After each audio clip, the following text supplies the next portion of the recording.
can confidently say I don't think this band has a bad album. No, they've never done a bad album. They're truly the fucking greatest band in the world.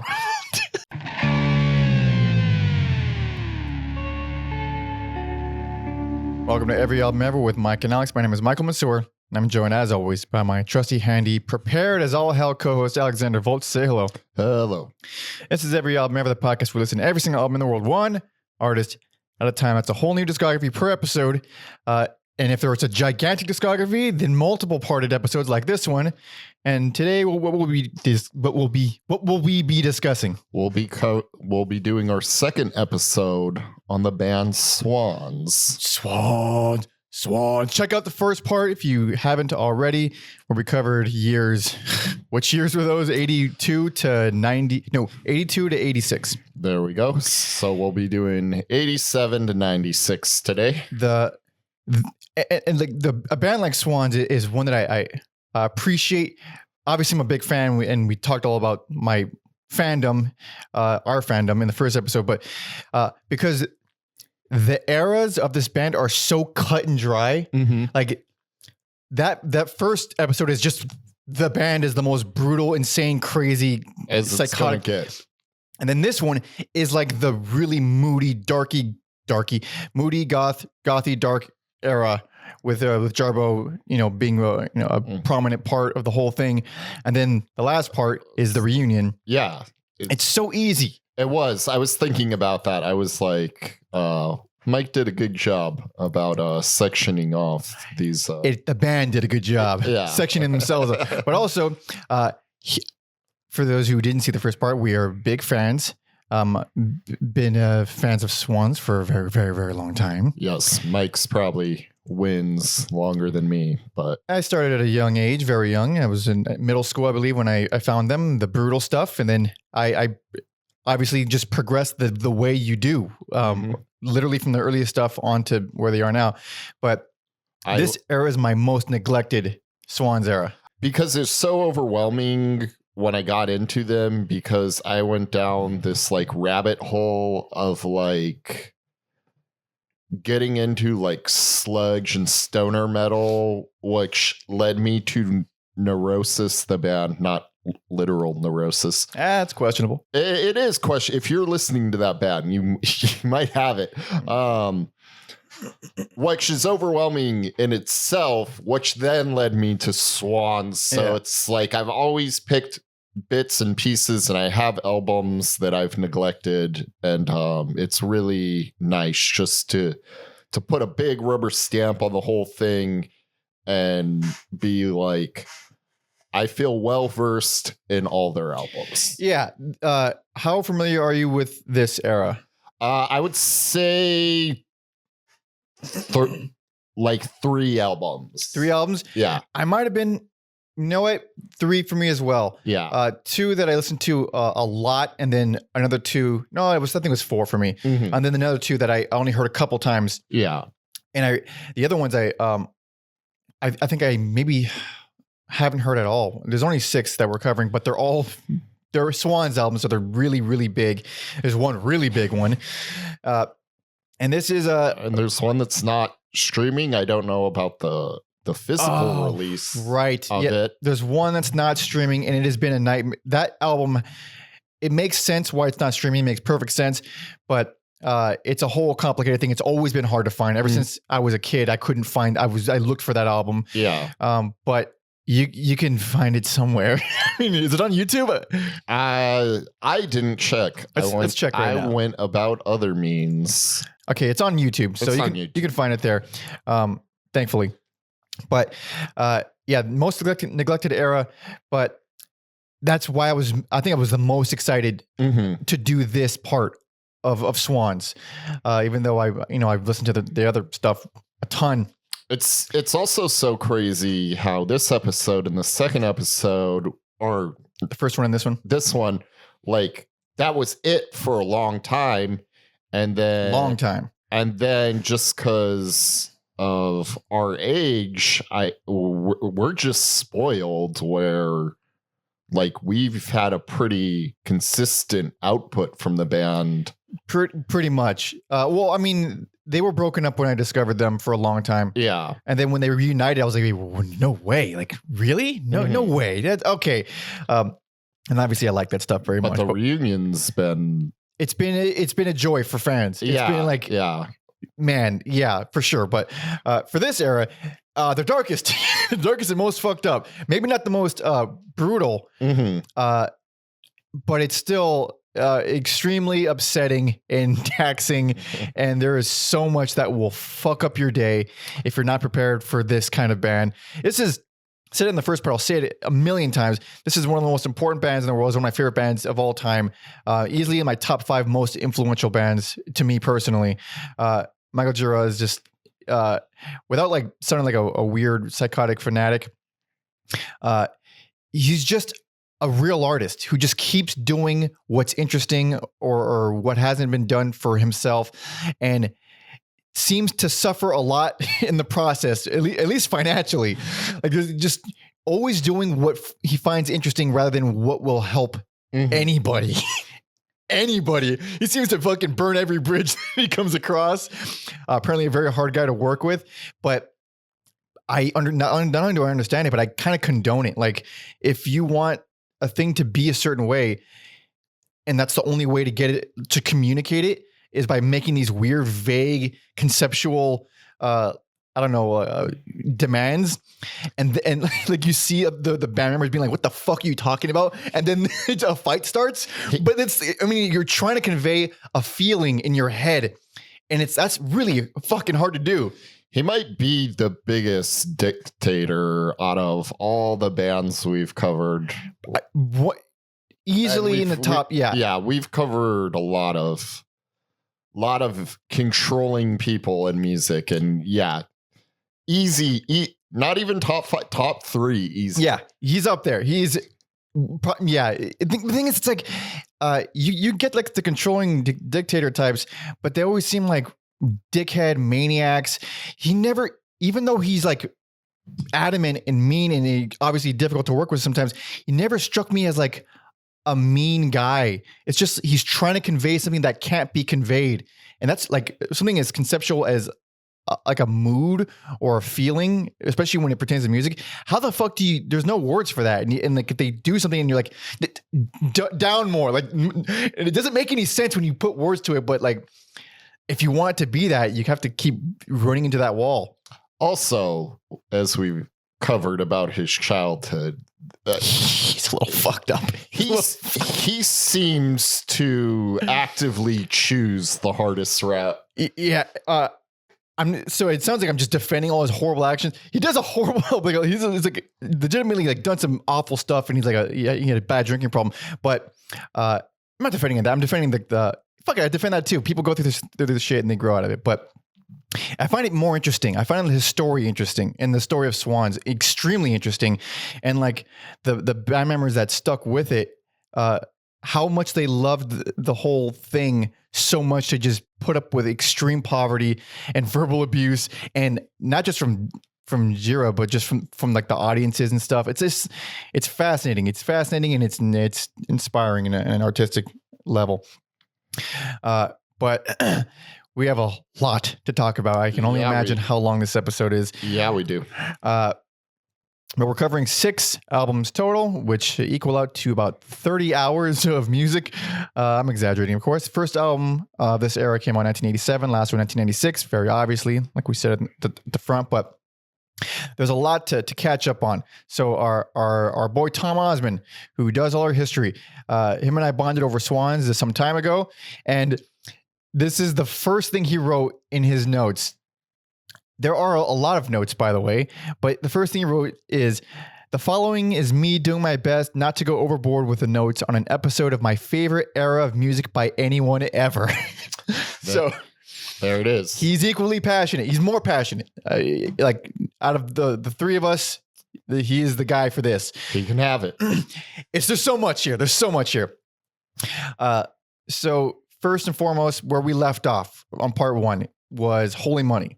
Holy Money, and was it the Screw EP? Probably the wackiest of recordings. The Screw EP was pretty crazy. Holy Money was also crazy. I love all those albums, but that one, it ended that era, so to speak, on a high note.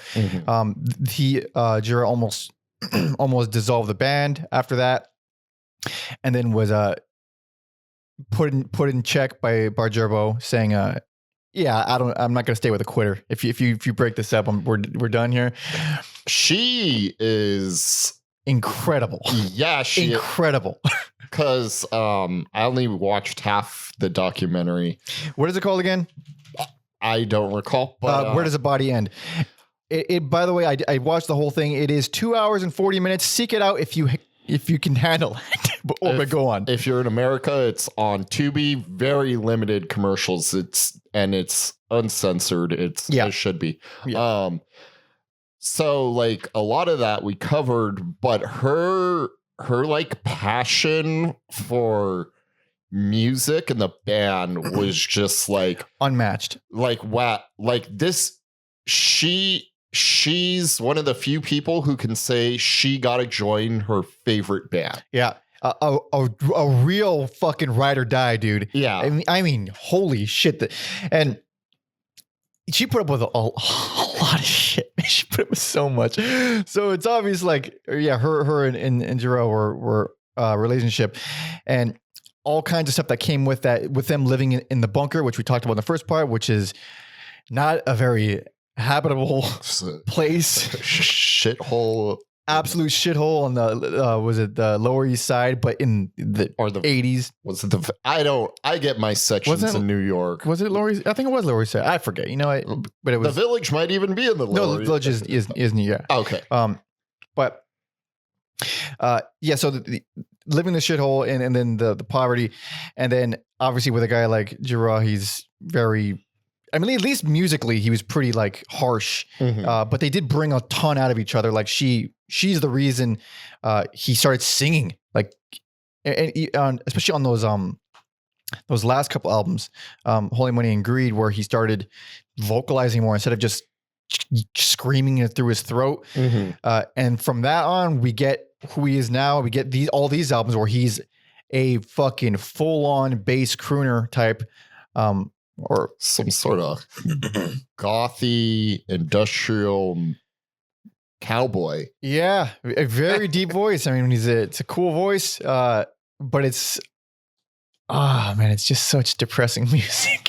So Tom pulled a bunch of notes from that Swans books, Sacrifice and Transcendence, The Oral History by Nick Soulsby, which I if I don't buy it after we're done recording this episode, then I might as well just be useless, because I need to read that book. It's very fascinating. He also pulled an interview with Jarboe from 1998. And this is so already Tom starting out these notes, just so fucking upsetting. I mean, it's so fucking upsetting. So there's one of the things that, I mean, there's a lot of relationship problems between Jarboe and Gira. And the one that's in like super duper documented is the song You See Through Me from Gira's solo record Drainland. And I haven't heard the whole thing, but I have heard the song, and it's a beautiful song. It's a beautiful song. It is so fucked up. It is there because there's a recording of Jarboe recorded their conversation of when he was drunk, and she was saying she was worried about him drinking too much, and it didn't go that well. I am shocked. Oh my. So Tom requested that we read this, obviously with me as Gira, because we have the same first name, and you as Jarboe. It's pretty fucked up. All right. Want to do a little role play? Let's. I don't know about role play, but I'll read it. Here we go. Here we go, baby. Some acting. Here we go. I think I like acting better. Here we go. Let's say I make $100,000 a year. Are you still going to go drinking at the bar every night? Let's say this. You don't make anything, which you don't. You make no money. I sure do pay income taxes. You make no money whatsoever. You get the money so we can eat. Okay. Can you pay my mother the $46 that you spent on her telephone? And by the way, when you were down there, I took really good care of you. I worked really hard taking good care of you. How much is that worth?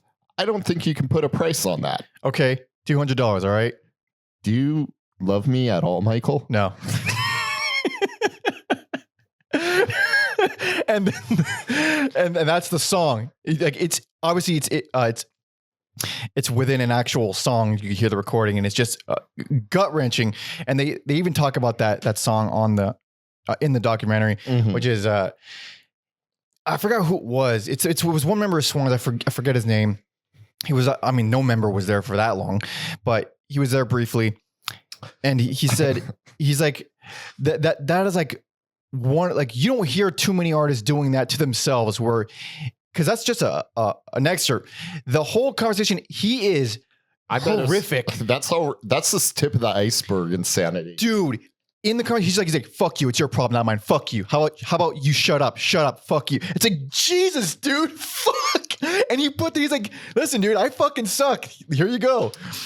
I've ended relationships for less. Oh, yeah. The little thing called self-worth. Let me just say before we get too into this too in the documentary, my favorite character that I saw in this, I don't know if he was German or British. Blixa? The guy who looks like the fucking penguin. He's a fucking legend, dude. I can't pronounce his name because he's German, but I had no idea who this man was before this documentary. Yeah, you fucking do. That's Blixa from Nick Cave and the Bad Seeds and Neubauten. Okay.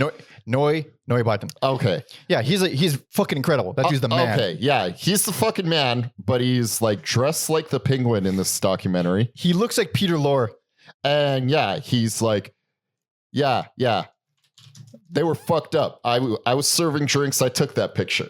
Yeah, doesn't he not look like Peter Lorre?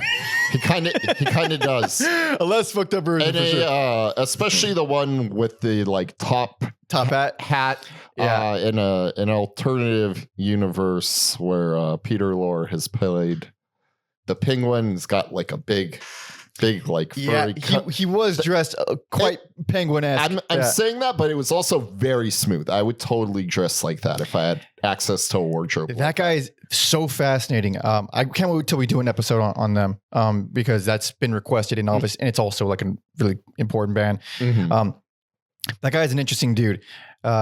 Apparently he's got a bit of an anger problem, and he doesn't have a great sense of humor, and he blows up a lot on people, and it's quite funny. Someone who hangs out with Swans has an anger problem? You don't say. Yeah, I mean, and also Nick Cave, and I think that's how he quit the Bad Seeds. I think he blew up on Nick Cave, and he's like, fuck this, and he just walked out, which is fascinating also. But that dude's rad. Yeah, he's in the doc.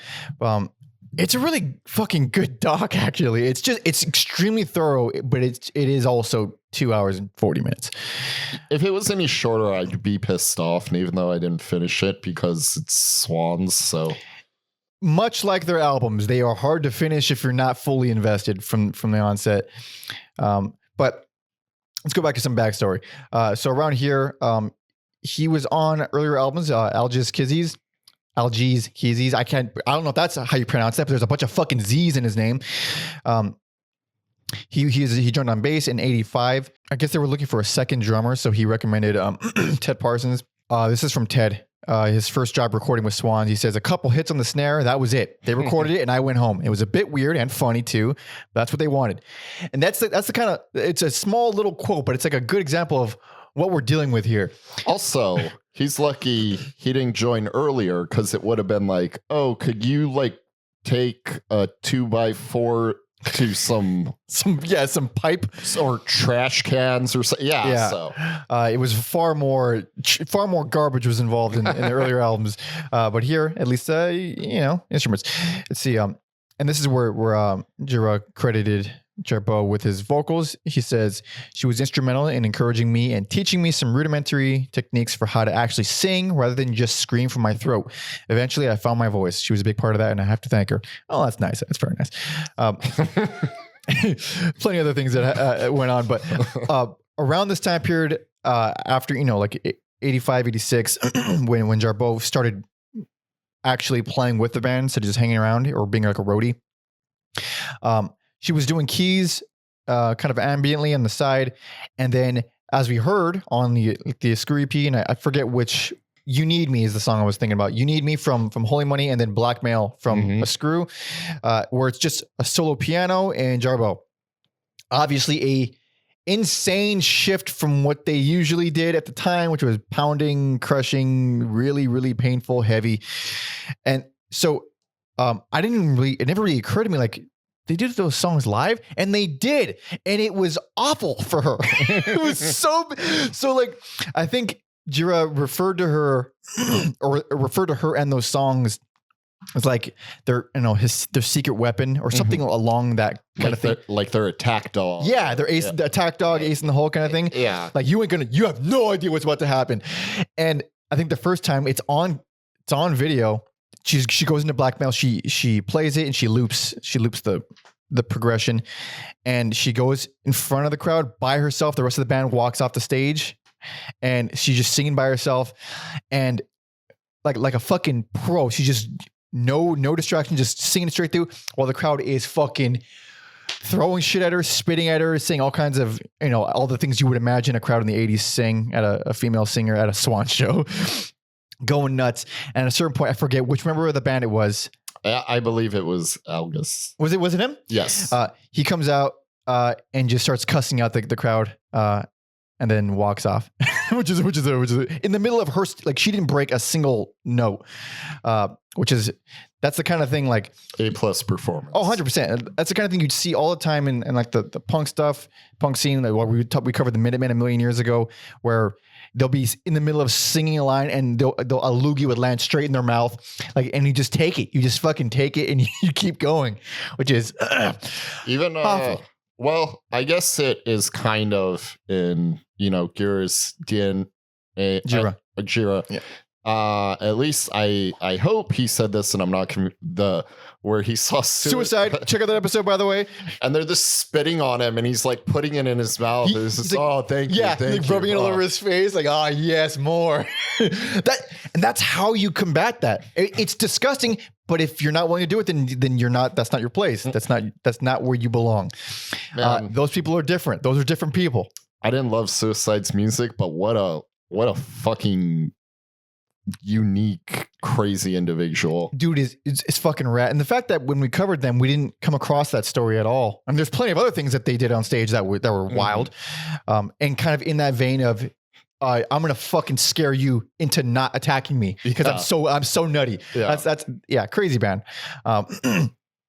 But yeah, so that all that stuff is leading up that I'm talking about with Jarboe, and then taking the abuse and the crowds expecting Swans to be this one thing, because they built up a huge reputation of being that one thing, the most punishing, loud band in the fucking world, which they delivered. But now Gira was getting a little bored of that and tired of that and wanted to move forward and try something different. So there was some musical shifts in the last couple albums, but this is the biggest shift that we've gotten so far. The first album we're covering today. Oh boy, this is a beloved album, I think, by many people, especially fans of Swans. And, well, I guess if you're ready. I've been ready. Oh, baby, let's do it. This is 1987's Children of God.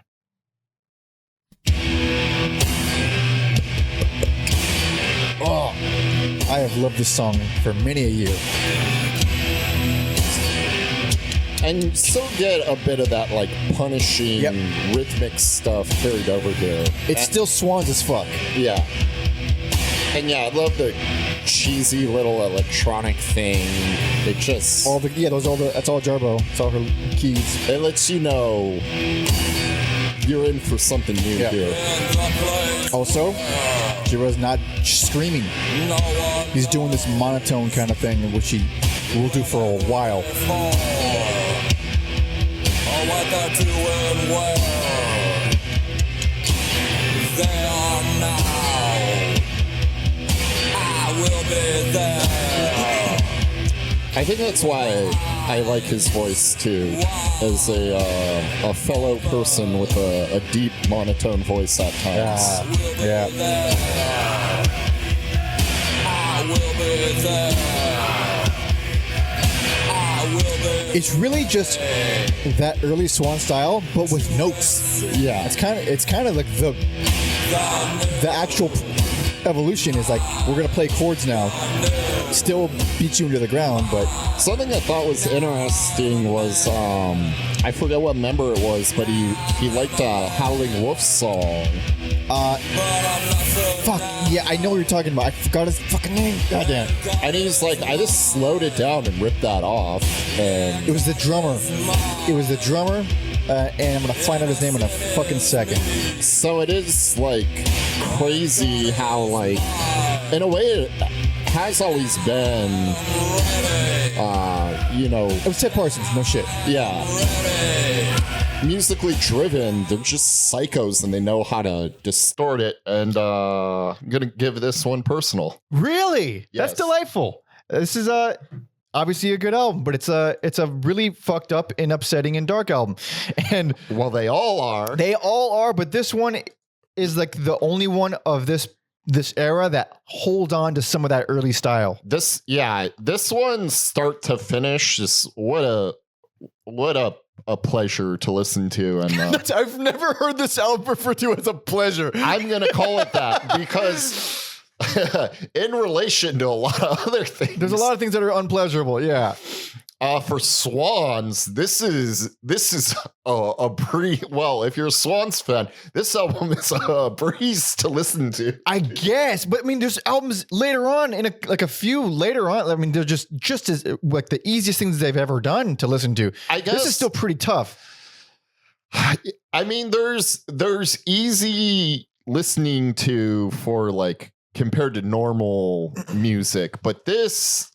Just like I said, start to finish, I enjoy it a lot. I like every song except one. The only one that I think is a legit stinker. Sorry, buddy, that is Real Love.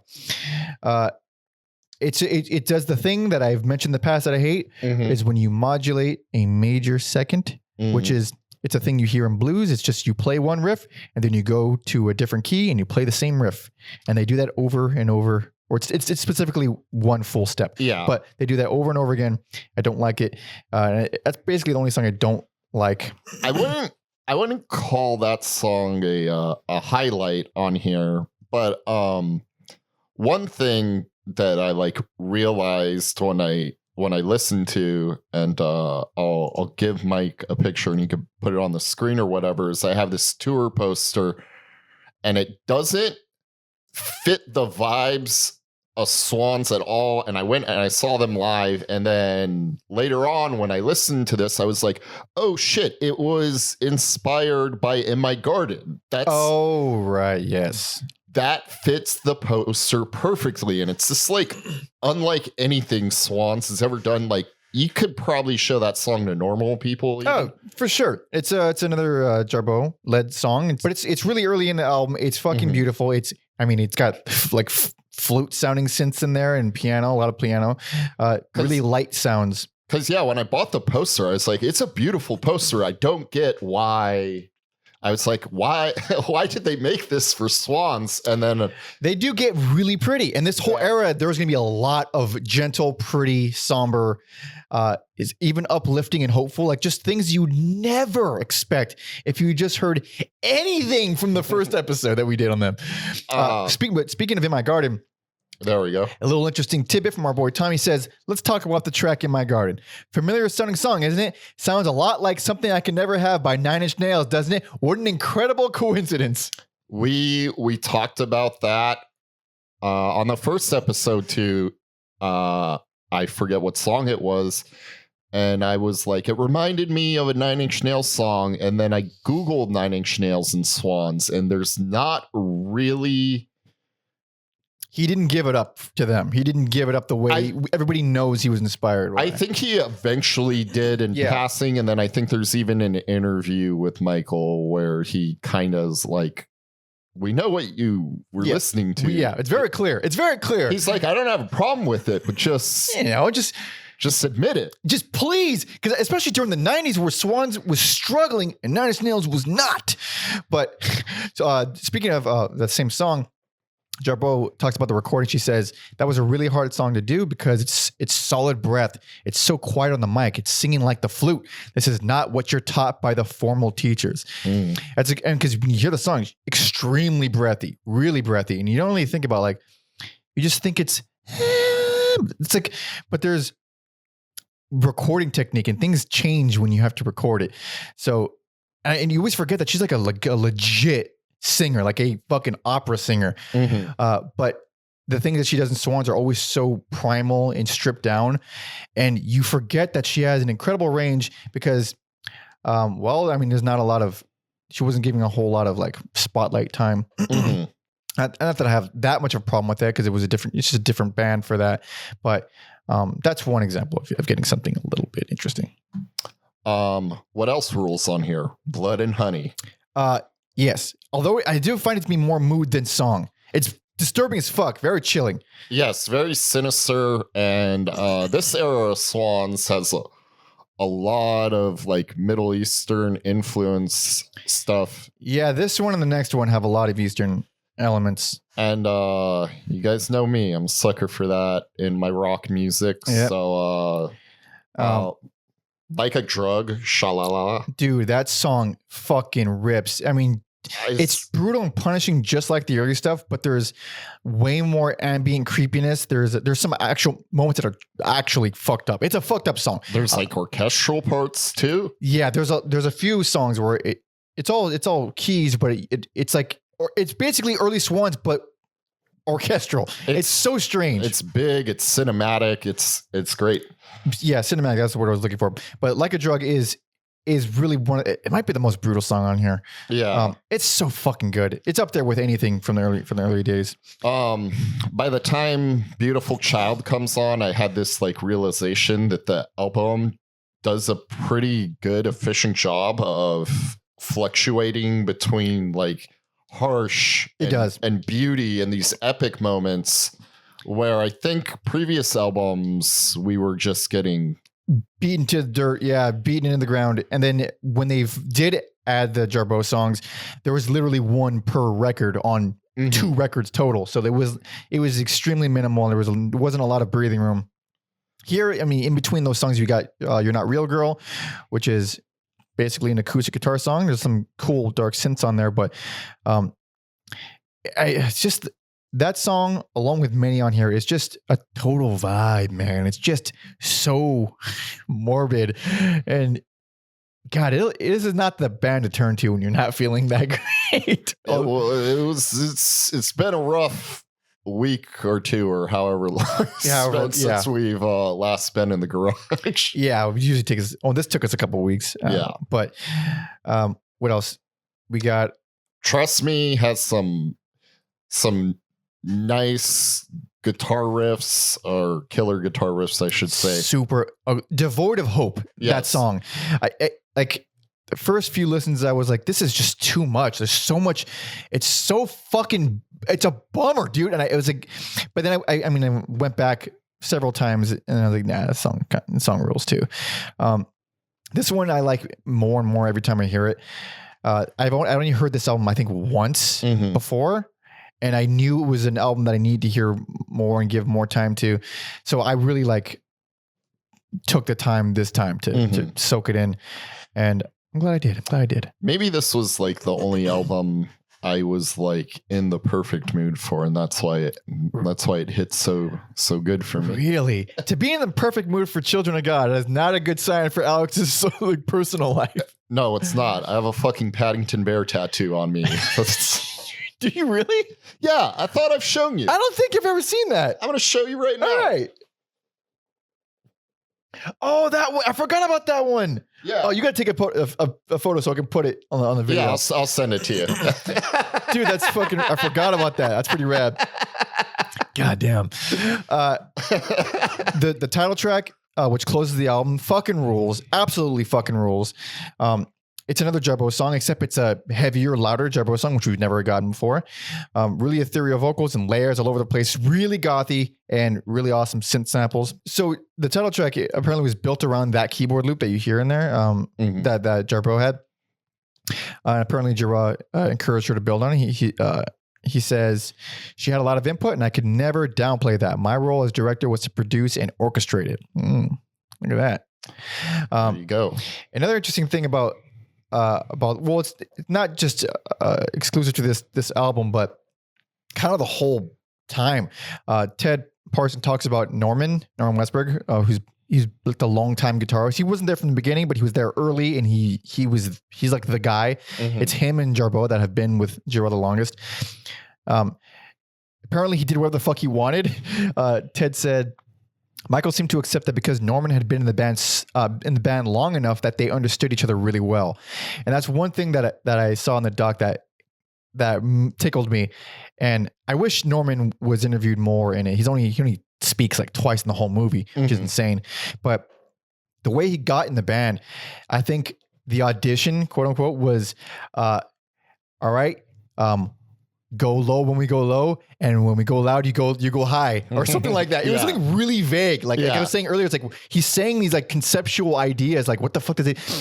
And he did it, and he just kept doing it. And that's why he stood the whole, because he just... It's almost like they spoke the same language. Exactly, or like some kind of telepathy or something. Yeah. And he's like, Norman is like the perfect fit for Swans. Like the dude is just gaunt, tall, and expressionless at all times. Yeah. He doesn't move on stage. He just kind of stares without blinking. I love the guy. I fucking love the guy. If you were building like the ultimate Swans lineup, the man is crucial. Yeah. Tom writes, you've probably noticed that Gira likes to wear a cowboy hat. I have noticed that. It all started around this time when Jarboe let him wear a wide-brimmed fedora her father owned. He got used to it and eventually bought his own. And apparently he said he's been wearing a hat ever since. Up to and including the big furry Russian hats. Let me just say, cowboy from fedora to cowboy hat is an upgrade, I feel like. Yeah. Well, you know what? These days, 100%. Back in the old times, it wasn't quite as ridiculous to wear a fedora. The fedora wasn't as ruined as it is now. It can't be saved. I don't think. I think it's done for the next at least like 100 years. Yeah, I don't know. I guess stranger things have happened, but one thing that happened before this album, Gira and Jarboe recorded a couple albums as Skin, which I think we could do a whole episode on. It was Blood, Woman, Roses, and Shame, Humility, Revenge. And Tom says that it's worth mentioning here in passing, as you'll hear a lot from those records in Children of God, which I mean, it makes more sense that they have this giant musical shift, that there was something in between, which was Skin. Jarboe said, I do think one member of the group saw it as taking away time and energy from Swans, which is something I disagree with because I saw it as helping to fuel Swans.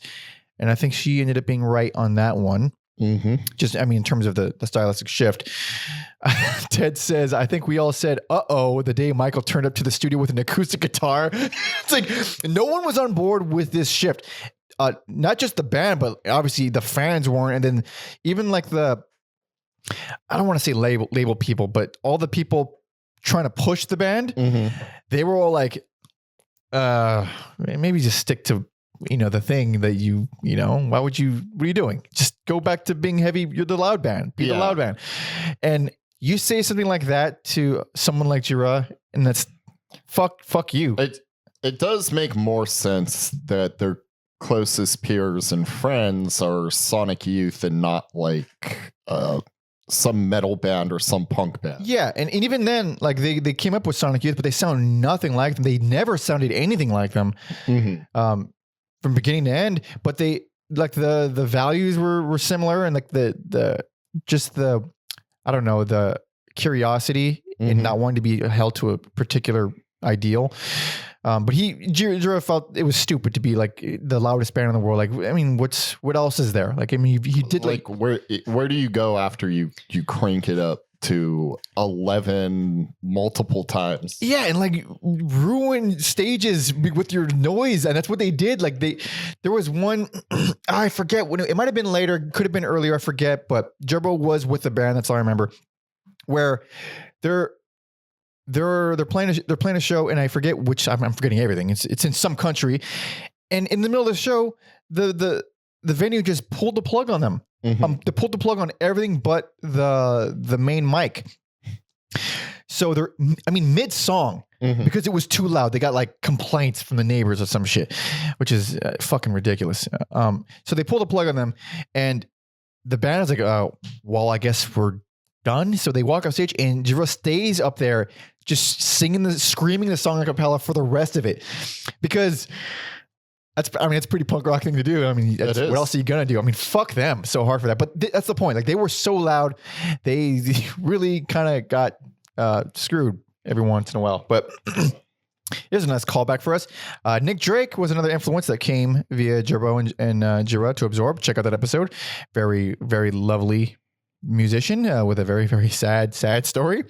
Yeah, Gira says, I was struck by the undeniable beauty and power of these incredibly simple performances. I started to work out and write things on acoustic guitar and tried to sing them. Damn straight. If there's one thing that'll inspire you to just like, I don't need a whole band, it's Nick Drake. Yeah. And you will fail because he's really good, and most people aren't that good. Just an anomaly and a gem of a musician. 100%. Very sad, but awesome albums. And then obviously a theme on this one is the religious stuff. Apparently around this time period, Gira was watching a lot of televangelists. There's one in particular that he cites in the documentary too, but just that big personality, the really, the bombastic kind of nature that televangelists often have. And he channeled a lot of that. I mean, the Swans lyrics have always been really simplistic and primal, but here it's very religious or, kind of inspired by. There's one thing that Tom adds here that is, it's another reason that this band is so much more fucked up and so much like you can't be this band, nor should you want to, because the risks that they take are so fucking stupid and crazy. Tom says it's worth mentioning that around the time of this album's release, the band played behind the Iron Curtain in places like Poland and Czechoslovakia, generally getting snuck around illegally from gig to gig. Wild stories. If you made a movie of horrors of Black Flag's touring experiences, this could be the sequel, Swans, Eastern European edition. I mean, there's nothing more dangerous you could possibly do. Yeah, what's the point of that? Like, I don't know. Oh, we saw a boost in your record sales and Czechos. Like, exactly. You're not getting new fans. They're not allowed to see you. It's fucking so crazy. Oh man. Although when that wall came down, I bet they're fucking real appreciative of Swans. Yeah. Because, the citizens are not the... Of course. Yeah, but still. Holy shit. So yeah, this is an intense album. It marked a massive shift, the biggest one in their career yet. And Alex's personal favorite. Well, of this era. Of this era, yes. Breaking news, you beautiful, hairy-faced fucks. Manscaped is now selling beard products. That's right. They are once again revolutionizing men's grooming with the brand new Beard Hedger Pro Kit. From a beard trim to a fresh shave, the technology behind the Beard Hedger Pro Kit allows you to shape your signature beard look. Now you can finally use Manscaped products to make your drapes match your carpet by going to manscaped.com and using code EAE for 20% off and free shipping. Listen, I may not be able to grow a beard, but I have had permanent stubble for the past 4 straight years. I don't like shaving all the way to the face. It's too much face. I like having a thin layer of not face in between my face and the world. And I'm telling you right now, I am not going back. This thing is a fucking powerhouse. And also, it's got 20 built-in lengths in one guard. That's fucking incredible. Holy shit. So even if you don't have a beard, this is mad convenient. Time to tame your mane. No one likes a weird beard, so say goodbye to all your stubble trouble with Manscaped's Pro Beard Kit. It all starts with the Beard Hedger. First off, this cordless trimmer has a rotary wheel that gives you 20 hair cutting lengths, all with one guard, so no more messy drawers full of extra add-ons. That's right, face grooming doesn't need to be hard. Get 20 different beard lengths in just one guard. That alone has sold me for life. Plus, it's waterproof, so you can shave in the shower to avoid all that hair in the sink. Even if this wasn't insanely convenient and it had all the guards in it and it's fucking heavy duty and it's got some nice weight to it and does the job nicely. The simple fact that it's waterproof is already going to replace my old razor. I mean, that's just what year we're living in. you got to make it waterproof, baby. The titanium coated T-blade is tough on hair, but smooth on your face, leading to single stroke efficiency that brings satisfaction one stroke at a time. The Pro Kit doesn't end there, though. They have created 4 dermatologist-tested formulations for your post-trim care. First, there's the beard shampoo and conditioner. Hell yes. God damn it. I wish I could use these. I don't have a beard, though. You need to remember that all your hair is different. Your beard hair is more coarse and easier to damage than the hair on your head. That's why the kit has made shampoo and conditioner specially designed to moisturize, reduce ingrown hairs, replace natural oils, and promote beard health. Next, the kit has Manscaped's beard oil. Hello there. Yes. An essential piece for your main facial accessory. No one wants a guy whose beard is brittle and dry, so the oil relieves dryness both on the beard and the skin beneath, while adding a little shimmer and shine, making you look extra fine. Cap off the kit with beard balm. Oh, beard balm. I wonder if we can use this on my nuts. A pomade that shapes, styles, moisturizes, and tames for a sculpted look to attract any fellows or dames. The Pro Beard Kit also comes with 3 free gifts: a beard brush, comb, and scissors to ensure your beard is ready to impress. There's something really satisfying about the sound of scissors. So get 20% off and free shipping with the code EAE at manscaped.com. That's 20% off with free shipping at manscaped.com and use code EAE. Manscaped Beard Hedger. 1 stroke, 1 guard, 20 lengths, no scrubs. All right, let's get back to the show. And now we got a big deal, a big label deal, big record deal. Oh, shit. Their only, to date, only major label album. That's it makes sense, but it's also kind of insane. Yeah, you're right, because at this point where they are now, it's like, oh, they can easily get a major, but then also, why would they? So it's like the time where it's like the most obvious and the most successful for them to do it, they don't need it, which is it's kind of nice. Yes, but they got signed to Uni Records, which is a division of MCA, and oh boy, here we go, baby. This is 1989. By the way, this is the one that's not streaming. You can find it on YouTube. This one's hard to find. Major label. You can kind of put 2 and 2 together. This is 1989's The Burning World. Crank that, son bitch.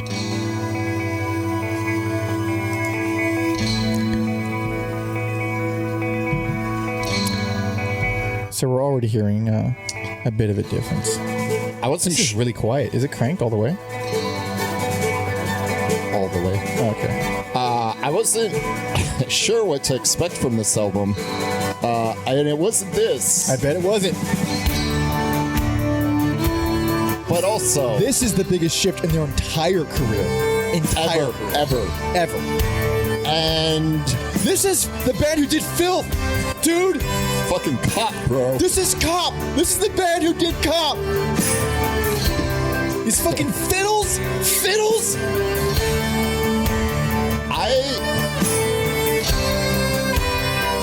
I was taken aback in the best way with this song. Yeah, I understand. This is a beautiful song. It's just so fucking weird. My mother, she was born with no one's daughter. And I was born beneath the dying sun. Born from the mouth of a river that would not run dry. But I can still hear Swans. A little bit, yeah. It's in there.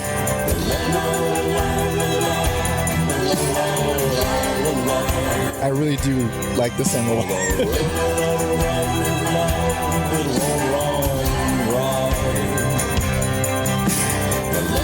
But overall, it doesn't feel like Swans.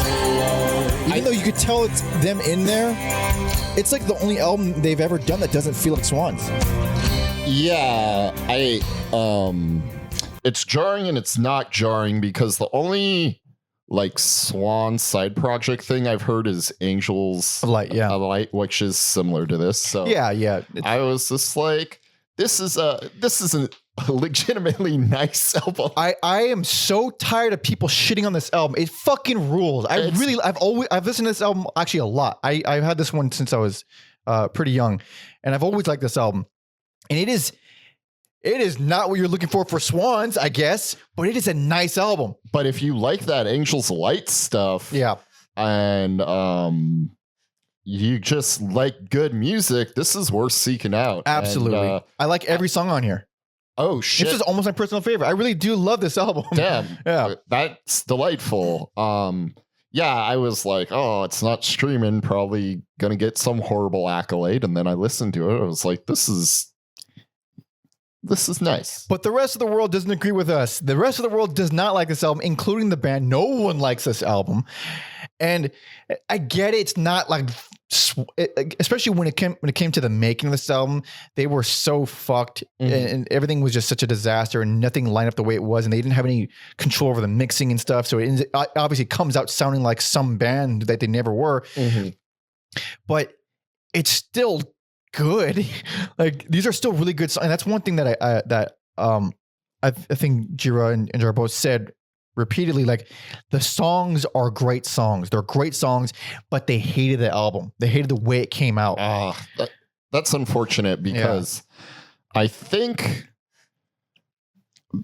later on there's an attempt not to be like normal, but those songs don't feel as good as these songs do. So a lot of songs don't feel as good as these, but like, I don't know. There's something definitely missing. I mean, I wouldn't go to this to scratch a Swans itch. I mean, I'm kind of repeating myself now, but for one, they cover Blind Faith's Can't Find My Way Home, which I was a big fan of that song. You not so much. Check out that episode. That's how good this album is. It's good, right? I felt so betrayed. I love this cover. And then I went and saw his Blind Faith. And I was like, what kind of black magic witchcraft? I'm telling you, dude, it's a good song. I think you had some sour feelings toward Blind Faith and that type of thing. Yeah. I heard this before the Blind Faith version. So I already knew the song. And when I heard the original, I was like, oh, it's a great song. It's just it's a different thing. I'm not compare and contrast in my free time. But it fits in perfectly. Like these. I wouldn't, if I didn't look it up, I wouldn't have known. I wouldn't have and even though I've listened to that album. Talked about. But the biggest, I mean, like we said at the top, this is the biggest stylistic shift of their career, hands down. And if most bands in existence, few have a shift like this, they now have legitimately happy, uplifting, hopeful songs now. He wasn't even a fucking in the conversation for the past 8 albums. No. I do like the peppering of some psychedelia and got those Eastern instruments. Yep, on songs like Mona Lisa, Mother Earth. Oh, I love it. And See No More, which I think they're both strong songs, but See No More is my favorite of the two. It's one of the few bits of bitterness on the album. Also, See No More starts off psychedelia, ends folk music, and it's just seamless. It's great. Everything.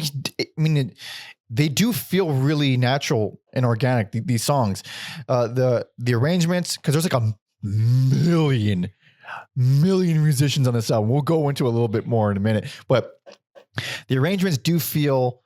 I don't want to not watered down. They feel like maybe holding back. In a way, it's almost like a Reader's Digest version of an orchestra, where it's like they're big arrangements, but they don't feel epic or actually big. They feel like a commercialized, like glossy, shitty version of an orchestra. It's like if someone actually just did all these string arrangements and all these whatever instruments they are, they did them all on synth. And they plugged them in. It feels that kind of sterile. Even though the songs are great and the arrangements themselves written are great, the way it feels pretty sterile. That would make sense if that was one of the reasons why the band is not. I think so. I mean, because the songs are, every song on here is very good. What song you? No, go ahead. Hey, Michael, have you heard of Taylor Swift? She recorded all her albums. I think you should record this one, re-record it.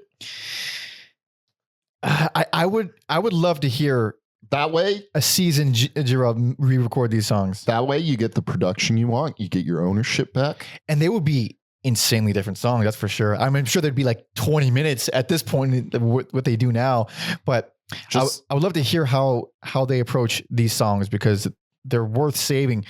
Speaking of which, the song Saved. Talk about a song that no one in the world could have ever predicted from Swans. The song Saved. Put on the song Saved.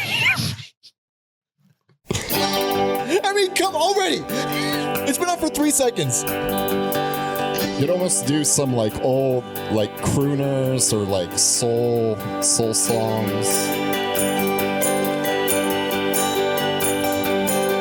What the fuck is this? It's fucking good. It's fucking good is what it is.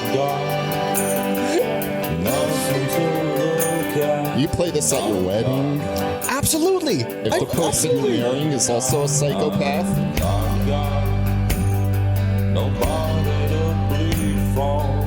Fucking crazy. No sun to pull down from the sky.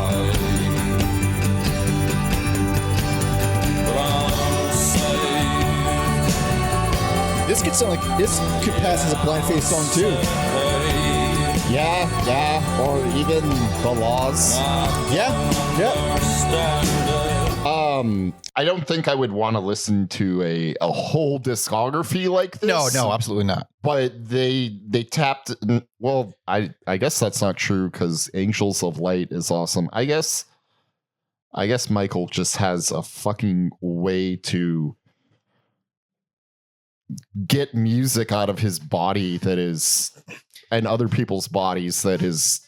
It's fascinating. It's fascinating that this could come out of that band, even though they didn't like it and they didn't want to come out this way. The fact that it did is pretty wild. But there's so many great songs in it. Like I said, every song. She's Universal Emptiness, absolutely beautiful, a legit ballad. What was it? Let It Come Down. Fucking super cowboy feel to that one. Oh yeah. It's he may wear a cowboy hat, but the cowboy vibes are few and far between. Very few. And the one that it's my favorite song on the album, always has been, and it's devastating, is the closer, Goddamn the Sun. Really? I thought that one was just okay. Oh, you're insane. It's a devastating dirge. I've always loved it. And one thing that Gira said, which made me sad, is how much he loved the song and he hated how his voice came out on it. And I always really liked his voice on that one because it's just so deep and it's so. I mean, the lyrics alone are fucking devastating, man. It's such a fucking sad song and it's really, really well written. Wonderful closer, I think. But I mean, Jesus Christ, this should have sucked. I mean, by everyone else's accounts, they think it does, but it could have sucked. It should have sucked. It should be one I never want to go back to again. But they're just good songs. I can confidently say I don't think this band has a bad album. No. Because this was the last era. Pieces of the. Yeah, I've heard every album at this point already. They've never done a bad album. They're truly the fucking greatest band in the world. I really do love them so much. But I mean, this isn't going to appeal to everyone, of course. But if you're in the mood for this kind of thing, this really gentle, somber, acoustic, folky type thing, I mean, Jesus Christ, it's wonderful. So prior to this album, Kizzy's got fed up and left. He says that he felt constricted. And I think he was getting, and Ted Parson also left. He said he was getting bored and he got offered to play with Prong. So he did that. And Tom says right here, he says, another event in the Swans story to mention in passing is the versions of Joy Division's Level Tear Us Apart, because they did cover that around this time period. Mm-hmm. At this point, the label they were on was under the umbrella of Mute, and there was the idea that the band could have a hit. No. Gira says they played the game, but multiple versions were made. Some with Gira singing lead, some with Jarboe. I think he says the Drum Machine MTV Pop Music Red version was a hiccup. The black version, quote unquote, still has integrity. I consider it to be one of my better covers. I've heard one version only, and I didn't listen to both because I forgot. Simply forgot. I've heard neither and didn't know they existed until right now. It is the version I've heard anyway. It is basically it could have been put on this album the way it sounds. Okay. But it's Level Tear Us Apart. Check out Joy Division episode. And the song, who doesn't love that song? I mean, it's a very good song. But I could see a record producer listening to Swans and being like, this guy kind of sings like that Joy Division fella. Yeah. Better. I think he sings much better. We all know how you feel about Ian. Ian Curtis couldn't sing, dude. You fucking... Sorry. He's dead. Let it go, Mike. I can't until I'm dead as well. So behind some of the production of this and why it sounds as crazy as it does, the main theme of The Burning World, according to Tom, he says, it's the impact of bringing in Bill Laswell, which is a big hotshot producer. Sounds like a big time. Bill, we're going to bring in Bill Laswell. Yeah. So Jarboe was very clearly unsatisfying, but it's I think there were some differences in opinions on how everything went down. So Steve McAllister, who toured with Prong and recorded them, was recommended by Ted and came in as an engineer and bass player. And according to Steve, he says Gira always paid a fair price. A lot of music people are real sleazy, but he was fair and honest. Recurring theme. He may be an asshole in his personal life when he's drunk, but he knows what it is to suffer and is, I was going to say not going to make others suffer, but he kind of has. He's going to pay you a fair fucking wage. By all accounts, he's like a legitimately good dude. And by all accounts, we even had gotten comments from people who've had conversations with him and how he was like just the warmest guy ever. But by all accounts, like especially professionally, like it may have taken him a while, but he paid every single person. He made sure, like he didn't fucking over anybody. He always had a lot of ethics when it came to that, which is good to know. And also makes sense. He never really seemed like a bad guy. Like that's what I mean. Like difficult to work with doesn't mean you're a bad person or that you don't have like a strong moral compass. It just means you have a vision and you don't compromise that. And you could be a dick in the process of doing something else. But people are complicated and people are great. And we all have moments where we're fucking assholes. I know I have certainly been there. But at least it pays, you know? Apparently the budget here was around 100 to 200K, which is apparently a modest budget in those days. It blows my fucking mind. It's crazy. Movies, music, TV, what is considered a quote unquote modest budget. Fucking insane, man. Just give me $30. All right. Fucking join the Patreon. And that's before inflation. Oh yeah. Jarboe said that she felt there were too many session people brought in. And apparently, which I didn't know, this is fucking wild. After session vocalists replaced her background vocals, she flipped her shit and her vocals were put back in. They replaced her fucking backup vocals. No. That right there, like you can have a vision for a band and push them into things they didn't think they could do, but that right there, this seems like a no-no. It is. I mean, crossing the line is an easy way or a soft way to put it. Jesus Christ, I fucking stabbed someone. And to her credit, a lot of session people. Let's want to try and count this? No, not really. I think I already did. There were literally, I think, 30 people. It's amazing how many of them have Wikipedia entries too. Yeah, I think a lot of I would say good people. Like 50-50 split here. A lot of let's see, we got the baglama, the bouzouki, double violin, keyboards, percussion, tabla, a lot of background vocals, vibraphone, conducting, violin, viola, cello. There's so much on here. That is so crazy that there's like real people playing it, but it feels, to your point, it feels kind of weak. Yeah, it feels like someone just programmed it. They're all synth or something. I mean, it doesn't sound bad. It just feels bad. What are the guys from Talk doing? They would have made it. It would have taken 5 years to record, but it would have sounded amazing. That's true. Yeah, those guys are wild. Oh, fuck. Check out that episode. See. And this is the quote where Gira talked about Goddamn the Sun. He says that apparently had a lot of pressure to record this song. He says it's a stellar song. The vocals ruin it. No, they don't. They do not ruin it. So according to Tom, he says there are too many stories about the making of the album to put here, but to be brief, it appears that Bill Laswell had a heavy influence on the album, shocker, both in terms of his style and sound being applied to Swans, but in other areas too, like breaking down Gira's ego during the recording, not out of malice, but apparently through some kind of principle of Sufism. Gira played the game, and he says a lot of things went on behind the scenes, but that was part of the devil's bargain of signing to a subsidiary of MCA, Music Cemetery of America. Yakety schmackety doo. Yeah, I mean, I guess when you decide to take the plunge, then I'm already compromising. But I think it could have been a lot worse. It was mixed by Jason Casaro, who, according to Tom, is a big fucking deal by most accounts anyway. He also mixed Like a Virgin, and there was the Madonna connection again. Hell yeah. There's rumors that Gira and Madonna were an item early 80s.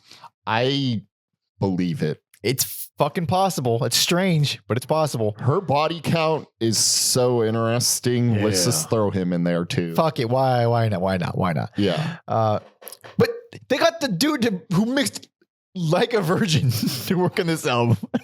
I love it. This is the band that did Filth. Yeah. This is fucking insane. Anyway, the album tanked, but Bill was happy with it, with the final product, and he thought it would do well. Wild. This also caused Norman to quit because he said, I felt like I had less input. So I decided if this was where the music is going, I'm not really that thrilled about it. And who could blame him? Norman came back shortly after. Thankfully, he left, but he was back immediately. Because he said, if this is the music they're going to be, and it's not the music. It is not. And that leads us to the next one where it doesn't sound like the Burning World. We're going to talk about it. Some would say return to form. Some would say another progression. Now, who knows? But there's plenty more to talk about. Anyway, Burning World doesn't suck. Check it out. But here we are. This is 1991's White Light from the Mouth of Infinity. Easily one of the coolest album names ever. Interesting album art for this one and the next one. Oh, yeah. I didn't timestamp. But this is Swans. Yeah. Obviously, this is not the Burning World. We're already freaked out. I forgot I had it cranked up. Forgot I had it cranked up. No good. Keep it. And that's it. They're Swans again. All of a sudden, they are Swans again. It is interesting having this almost like, I know we're just like out of the 80s, but kind of like 80s industrial production. Yeah, for sure. Heavy on the synths. Oh, this is fucking great. Now the synths are like a focal point. Yeah.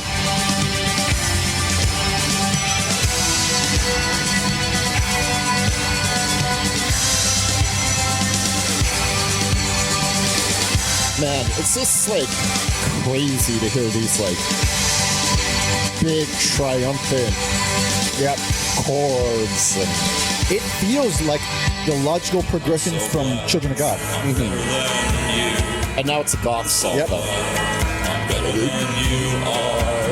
I'm so glad I'm better than you. I'm so glad I'm better than you are. Sit here. It would never happen, and it doesn't fit his character. But there's a wrestler called MJF, and he says, I'm better than you, and you know it. It's the least relevant thing. Him walking out to this song, though. That would be cool. Just because I'm better than you. It's a very striking line. I'm so glad I'm better than you. I'm so glad I'm better than you are. Oh, man. Fucking powerful, dude. Powerful. So good. Best personal favorite. Woo. Ah, man, I knew I would good like pick. this. I knew I would like this album, but just the level at which I like it is, it feels like such a how do I put this? The evolution feels like it was on such the perfect course. Yeah. I mean, they keep going after this, of course, and they keep progressing, but like, whereas even though I quite enjoyed the Burning World, that's definitely a hiccup. But if you were to remove that from the timeline, the way this is like an expansion and I think an incredible improvement on what they started with Children of God. It's like there's still a ton of heaviness here. It's still very powerful and very punishing, but the musicality is through the fucking roof. It's wild how well done these layers are. This like makes sense how a lot of like these instrumental post rock bands like Godspeed or Explosions in the Sky probably love this album. How could you not, man? It's absolutely wonderful. And it's also like their most gothy. Yeah. I mean, the production is shiny. I mean, everything is bright as hell. And yeah, it's just this interesting, like, mixing pot of, like, how do you make something that sounds evil and triumphant at the and they just fucking do it, and you're not like, that's awkward. It fucking works. And stuff like Power and Sacrifice, where I mean, it's seriously dark and hopeless sounding, but with this really driving kind of tribal beat to it. So it's hopeless and fucked up, but there's so much energy behind it that it still just kicks ass in the end. Yeah. I don't know if it's ever happened or if it's even possible to happen, but I would love to see Swans with like an orchestra. Oh my God. Even a small one. Yeah. I mean they basically already are. They already are, yeah. Just like to have that power live, and I don't even know if that's something that interests him because he seems to be very much someone focused on the present and moving forward. But I don't think I also don't think that would be a very pleasant exchange, like having to direct that many more musicians. He already kind of conducts his band now. Yeah, he would have to be at some sort of like passive Zen state to something to do it. But man, I mean, I don't even know what else to talk about. There's every fucking song absolutely rules. I like the placement of Song for Dead Time because hell yeah. This is big epic songs, and then this is like the perfect breather right there. Yeah. On the track before that, You Know Nothing, that's like the first thing to kind of ease off the gas, but it has really good build up. It gets bigger and bigger as it moves on. But Song for Dead Time, it's a Jarboe song and super gentle, acoustic driven. It's still dark, but fucking lovely. We Will Survive is an interesting one because it starts out with one of the most boring riffs ever. And I think, all right, this is clearly a stinker, but as it goes on, it keeps getting better and better and better. I fucking love it by the end of it. Yes, I agree with that. And where it really won me over, and I was not expecting it, even though you should expect the unexpected with Swans, is throwing in some folk and bluegrass and some choir vocals in that song, and it's just amazing. The way these songs build is some of the best in their entire career ever. I mean, they're like the kings of build up. I mean, even especially the later stuff is really good, but on this album, like, God, it feels so good. I know you had the like reaction where like, this is fucking Swans doing that, but I guess I kind of viewed that album as its like own thing.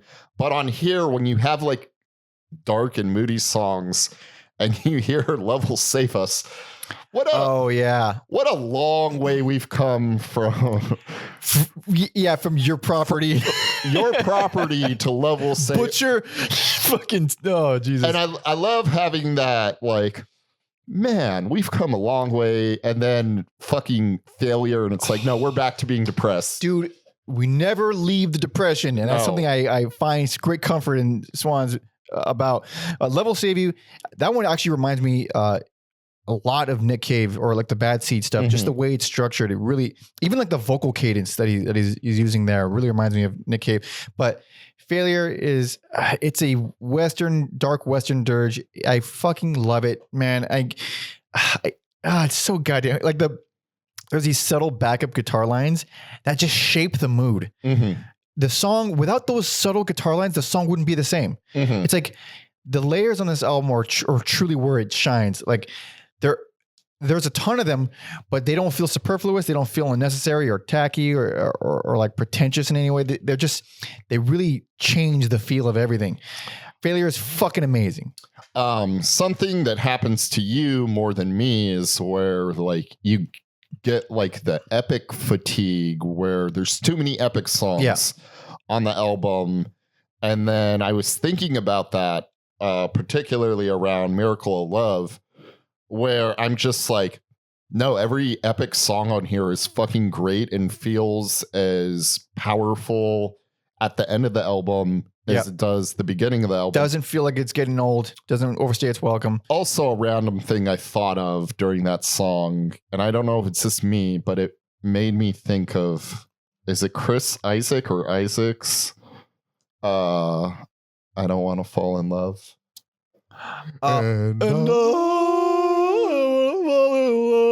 Yeah.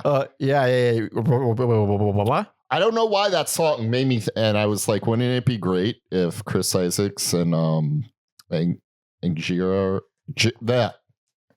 If they were the same person? If they were the same person, that would explode that would split the atom, dude. Like a Hannah Montana type deal.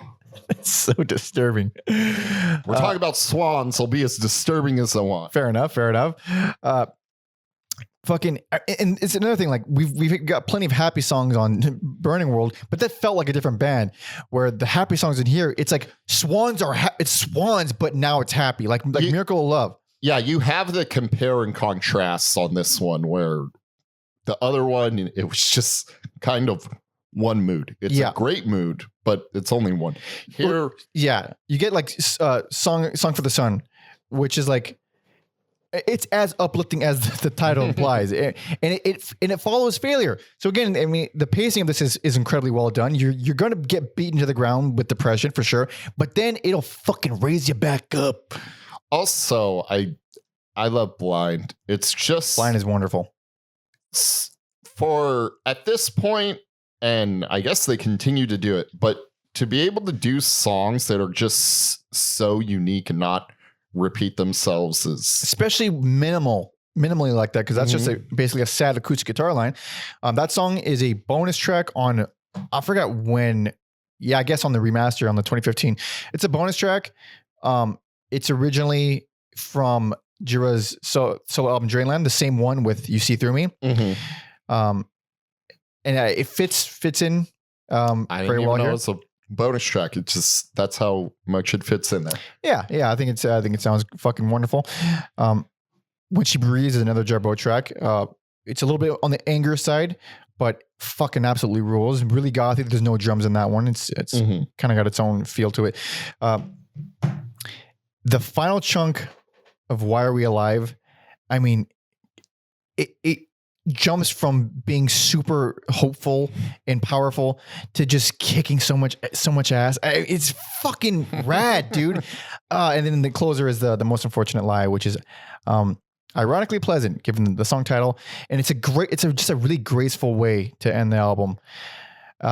It's fucking phenomenal. It's like a perfect evolution of the band, and I forgot so much of what Gira said about one of the few like 70+ minute albums.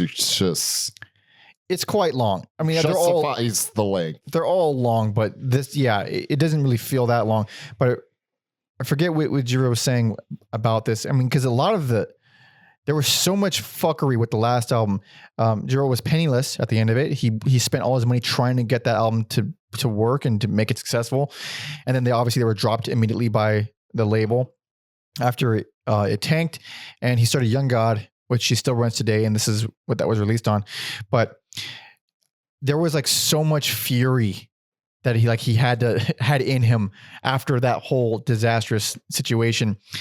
And you really do feel it. Like I felt that even before knowing that whole backstory, like these songs just hit so hard, and there's so much catharsis in these songs. Like it feels like he's really letting out some steam or getting rid of some demons or something. Like is he not constantly doing?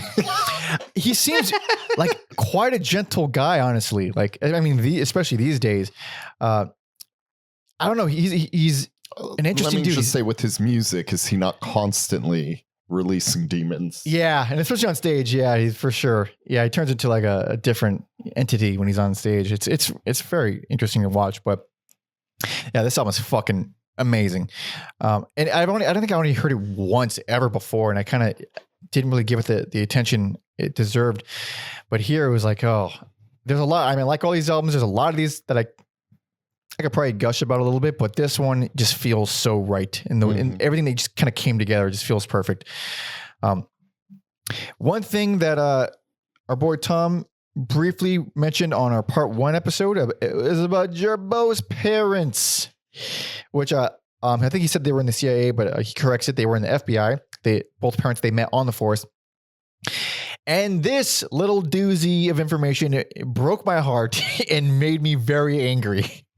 So in this interview with Jarboe, she says that she had an unusual childhood, that her father was an undercover FBI agent who was always assuming different personas for spy work in rural America.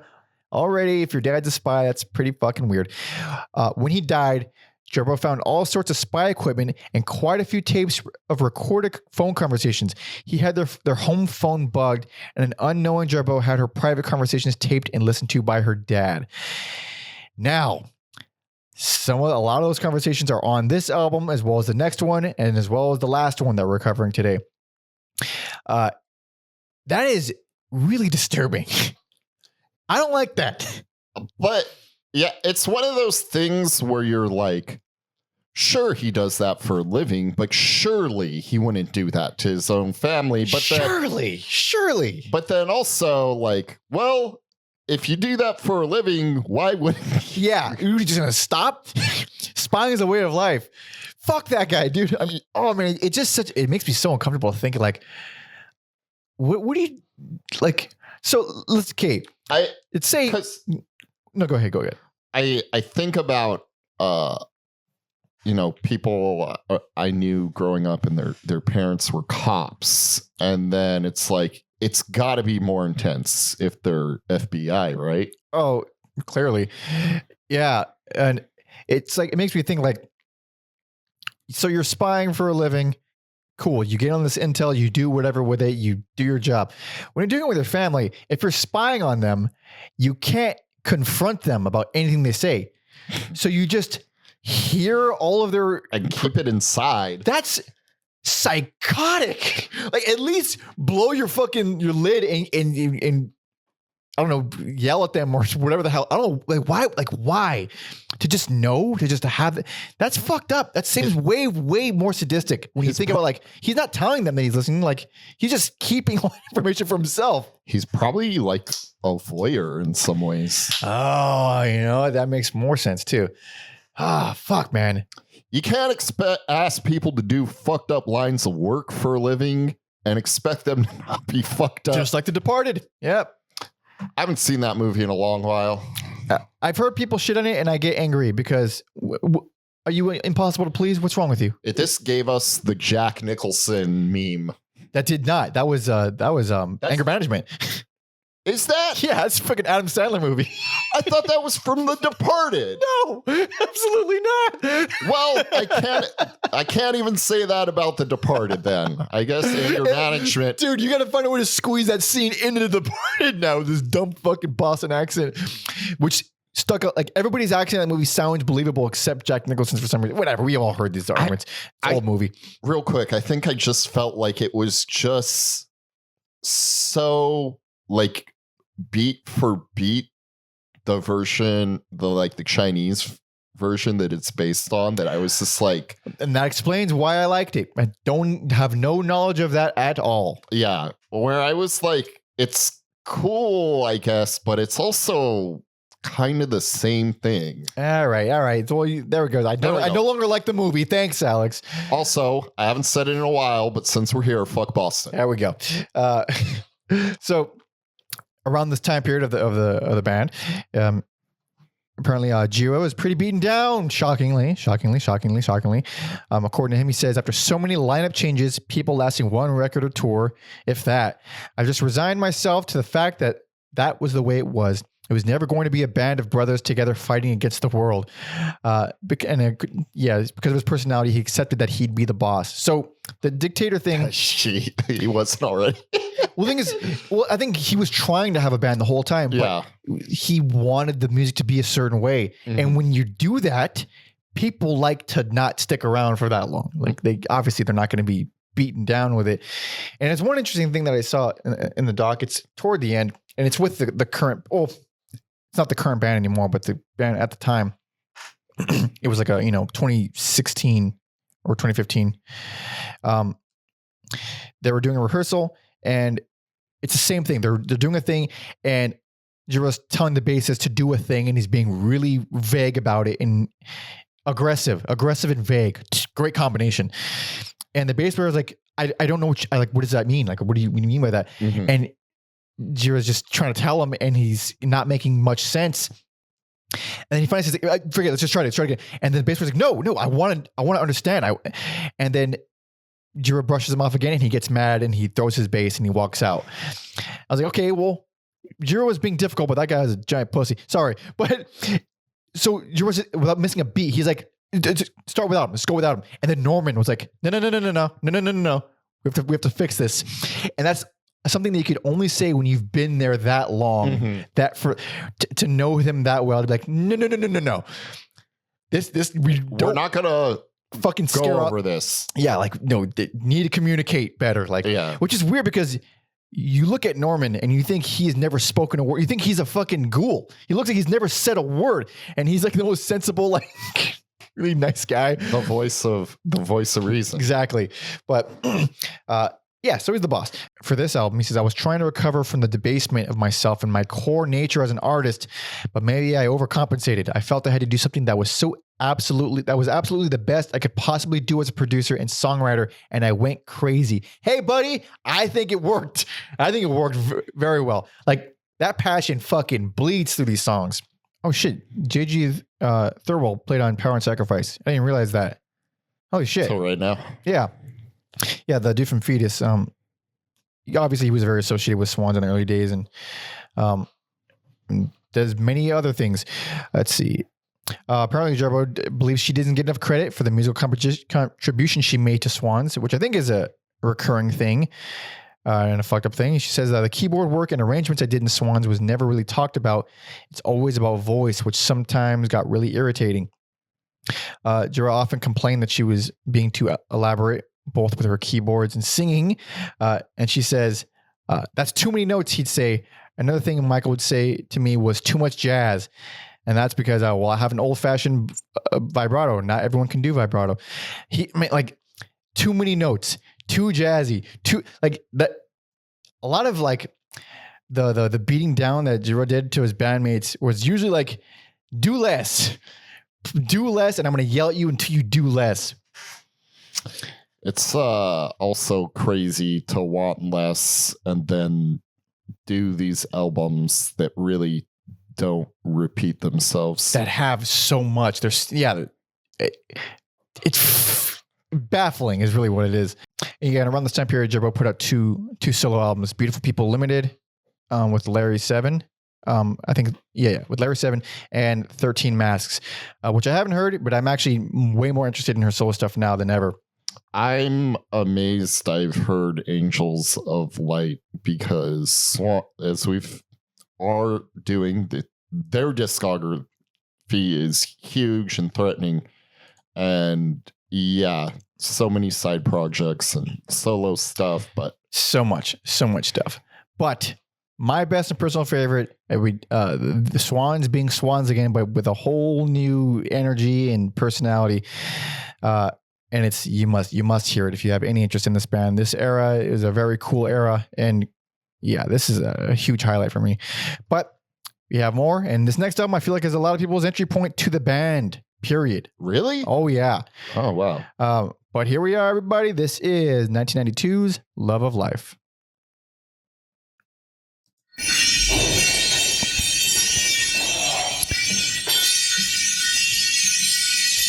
So this opening track is one of several parts, 6 parts of transition, experimental, kind of ambient pieces, and it's over immediately.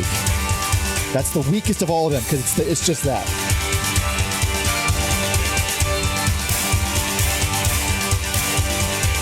This song rips, though. Sure does.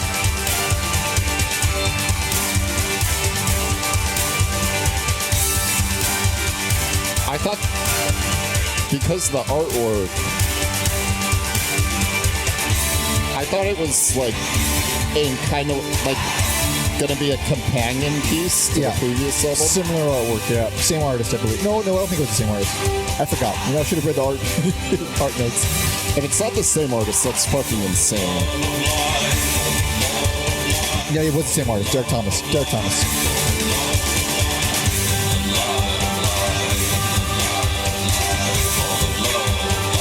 Again, kind of uplifting. Yeah. Uplifting goth songs. Yep. And it's called Love of Life, too. So. Love of Life, yeah. I mean, it doesn't get any more fucking encouraging than that.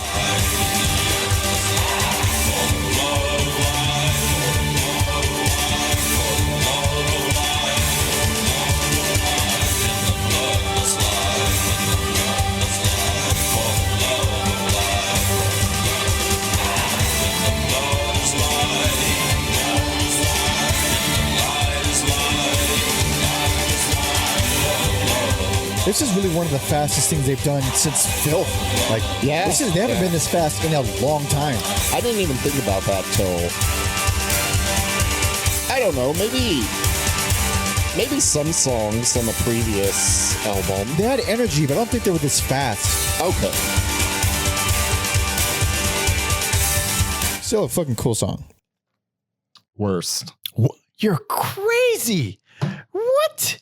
Worst? Worst. What? There's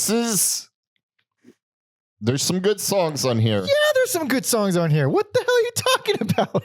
What are you talking about? What are you talking about? I'm walking over. Boring is the biggest sin. Oh, you're out of your mind. This album's, I can see an argument for another album being boring. But to me, this is the most boring thing they've done. What? Oh, I don't even know how to approach that because, like, how could you like the last album so much and then not at least enjoy this one a little bit? I mean, they're not like the same, but they have a lot of they share a lot of things. I mean, I like it a little bit. I'm like, it's not a bad album, but this is the game we play, and this is what I think is the worst out of the albums we listen to. So it does have some flubs, but I think most of the flubs. Almost all the flubs are with the transition tracks. They're all like 3 dashes inside parentheses, and they're all separate into parts. I feel like that song's kind of an outlier, and if you don't like what this album is, what song's an outlier? That opening. Well, yeah. The thing is, it's separated into 6 parts.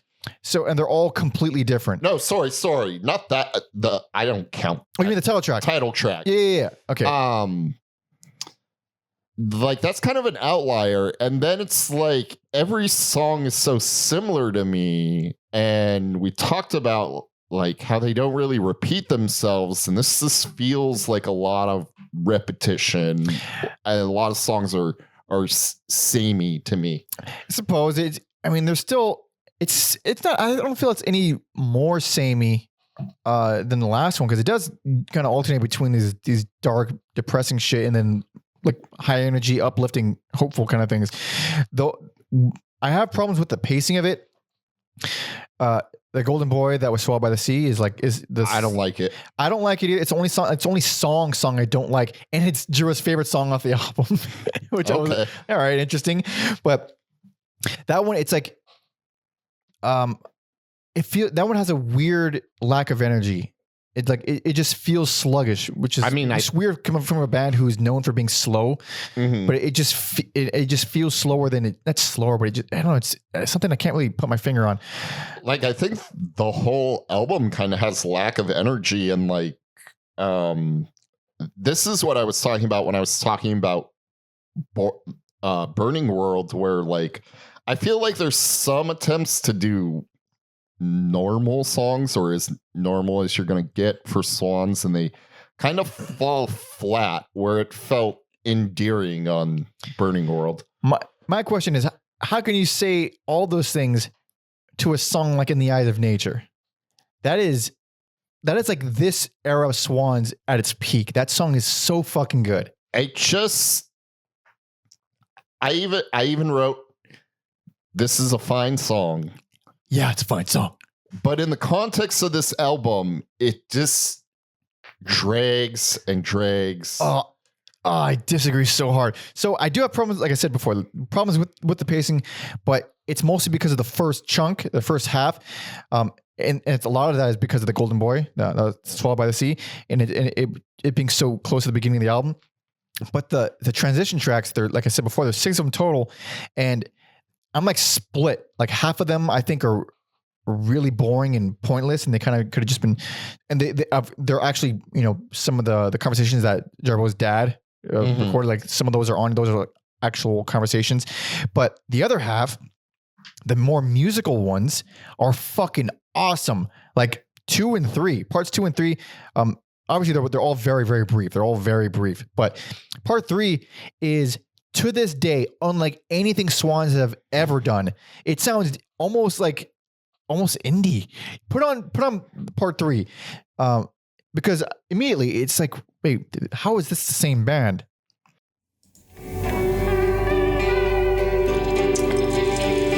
Put on that it's that shitty band MGMT or whatever. Don't you dare compare them to MGMT. Look, you got these little things.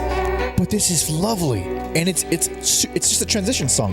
We didn't want to go way back around. It's all mood, but it's actually beautiful. If people listen to the Mars Volta episode, they'll know I'm not opposed to these soundscapes or filler transition things. Buck brush or someplace. I don't know who can be listening to this and not enjoying it other than you. It's so pretty. It's so fucking pretty. It's like the actual songs. I don't mind those either. So the Other Side of the World. That's another Jarboe track. Legitimately pleasant, very hopeful. Still a little bit of heaviness in those drums. It still has the swansiness in the drums. And I dug the synths. On that one. So I do like some things. Title track. Yes. Her. Tell me, I was going to say, tell me you fucking like Her, okay? Because that song rules. It's the only song with anger and aggression, kind of. Yet, the parts of it that aren't angry are so melancholy, so somber. No, the song works. So much sadder than like the early stuff will pummel you into the ground and take away any hope you have for living. But these make you heartbroken. It's like a different kind of sadness. It's just, I don't know. And Her is like a love song to Jarboe. And then Amnesia, of course, I love that song. So yes, you do. Yes. So there's real some strong good stuff on here. Swans' worst album is still better than a lot of bands' best albums. The album I gave worst to is an album that I do enjoy, but this wasn't even in the running. Like it's not as good as White Light, but I still like how they took a different approach. Like I like that there are the transition songs, because there wasn't anything like that on the last. Well, none of them really. This is the first time I really dabbled with like the short cinematic kind of things. And speaking of the cinematic thing, like Amnesia, those drums, they're so big and again cinematic-y, but it's like almost hard to figure out what the hell is being played, or if there's samples, or if there's like delay on it, because of how, I don't know, machine gun it sounds. It's like, it's a fascinating thing where it's like, it's not overwhelming, but when you isolate it and you just pay attention to the drums, like, wait, what the hell are they doing? Is it multiple drummers? Is there a delay on there? What the hell are they actually doing? It's interesting stuff like that in these mixes. Part 5 of the transition tracks actually sounds super Asian, but with that really characteristic Swans guitar tone. I love, like, those, some of these pieces are really fucking nice. I like that one a lot. I do get some of the sameness and why you're not too big on songs like She Cries for Spider. But that one just reminded me of Cocteau Twins. Check out that episode. There is, I was saving it for some other songs. But yeah, I think they do like Ethereal better later on. Yeah, they do. But I don't think it's bad at all. And I do like the more somber, mellow stuff on here. The closer I think is very nice. Is that God Love? That's no. God Loves America is third to last. Okay, I don't know. I think it's probably one of the weaker ones. God Loves America is another one that bothers me. Is like, I know this is a song or a band that takes a while to get going, but once that song gets going, it's fucking over. And I agree. It doesn't feel clever to me. It's just like, the final section is fucking incredible, and it takes a while to get there, and it's over too quickly. In Mike's words, has a bitch ass fade out on it. It does not have a bitch ass fade. No, it doesn't have a bitch ass fade. Bitch ass fade is when it's fading, and it's like 3 seconds, and it's like. Okay, it has a fade on it though, and I don't like it. Okay, fair enough. Part 6 of the transition tracks, I think, is like more like a sound collage. Probably could. I don't care much for it, but the closer, No Cure for the Lonely, it's not one of their best, but I think it's a fitting closer. It's on the lighter side. It's in a solo acoustic guitar piece. Of course, Gira on vocals, but it's a beautiful album. I think it's very, very pleasant. It's I was surprised that this one was popular and a lot of people's first album by them. Yeah, surprising to me, although I guess a band that's this diverse and has been around so long, everyone probably has a different story and like what they think Swans is and what's it is when they get into it versus you know, if you've been around since day one. Oh yeah. So Gira wrote all these songs on acoustic guitar. It became his new method of writing. And apparently he was not very happy with the directions of the title track and Amnesia. Well, he said that it became this electronic beat thing, which is a really sad development, but somehow I got sucked into it. I think they came out pretty fucking cool, dude. You know, I wasn't going to nitpick it, but because he said it, I do kind of wish the drums were a little more punchy on the title track. All right. Yeah, there was a lot of like driving snare. Still a great song despite all that though. Identity has like a 8-year-old boy singing on that one. I think I actually do like it. I find it to be it's despite the song being kind of on the light side, I do find it to be a little bit creepy. It's one of their more jammy songs. I don't hate it. I don't love it. It's almost like Swan Circus music, you know? Oh, that's why you like it. It's pretty cool. But apparently Gira said the lyrics wouldn't be credible delivered by him or Jarboe. So they found a boy of around 8 through some friends to recite the words. He says, we brought him into the studio with his parents and walked through it line by line, sometimes even just a half line, and then pieced it together. I like having someone sing the words while I'm just a producer. Well, look at that. I don't know, that feels oddly wholesome for such a dark band and album and thematic or like lyrical themes or whatever. I guess he's getting there. He's is emotionally stable. You know, he's making progress. I think he's a really well-rounded, good person. I attribute all of the bad parts just booze, which is not uncommon and not surprising. But So for this album, his intention was to create, quote, an overall experience and have things flow into each other without just crossfading. The ambition was a total mini cinematic experience to have pieces of cinema occurring where it doesn't really matter who is playing it. Tom comments that this album is not for the Spotify playlist stage, and it explains the transition tracks, of course, and how even though I don't like half of them, the other half I think work perfectly for what he's trying to do, like just blending the whole thing into one whole, even if you don't like the one whole that much. And also, yeah, that's not the part that bugs me. Like I'm all for the songs more so. Yeah. That's it. That's actually interesting because some of the stuff some of the conversations on here were taken, of course, from her dad and his spying. Jarboe says, the interest in field recordings, bringing real stuff in. Some man who was wiretapped makes an appearance. Me as a kid, me as a young girl, and her. To me, using the field recordings turns them into theater pieces. To me, that's what they were, little scenes from a film. That's actually an interesting way to look at it. Also, like, probably some of the most personal recordings ever, because an interview is one thing, but these are like, you don't know you're being recorded. This is you existing. Yeah. It's pretty fucking wild learning that. God damn.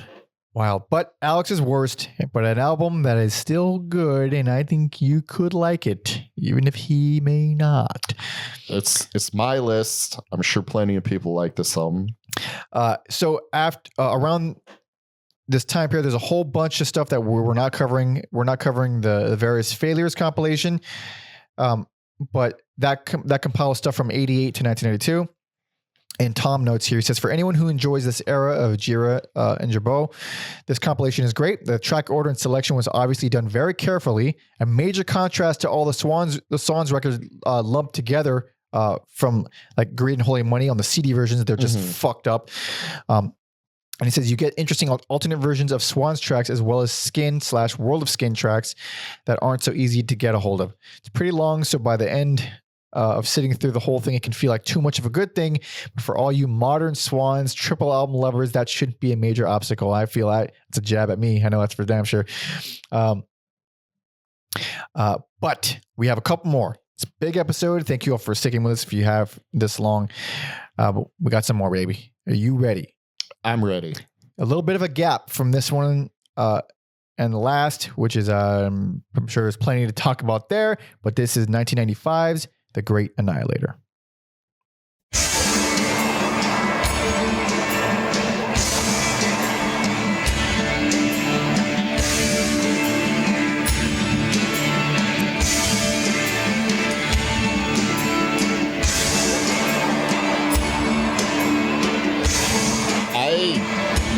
Love this opener.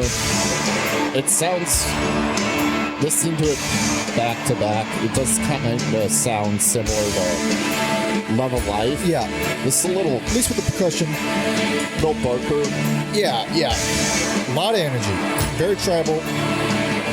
But this is in, correct? Yes. Yeah, it's a long intro, essentially. It's basically a long intro. Yes. But it has that signature, really gothy, shiny, bright production of this whole era.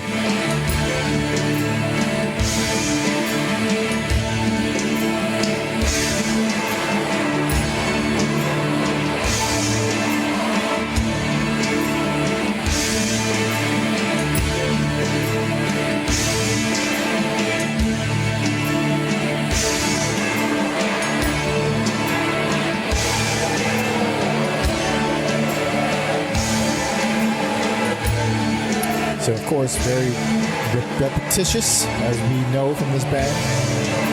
It is kind of a return to form in that sense. In a lot of ways, yes. So maybe we just put on a little bit of the following track. Okay. A little bit of I Am the Sun.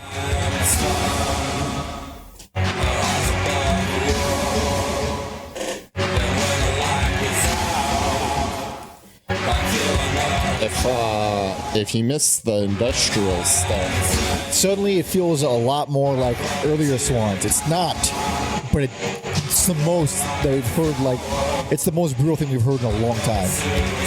Also, to make this song more fucked up, I don't know if there's like a children's choir on. It's very creepy. Yes, It's very creepy.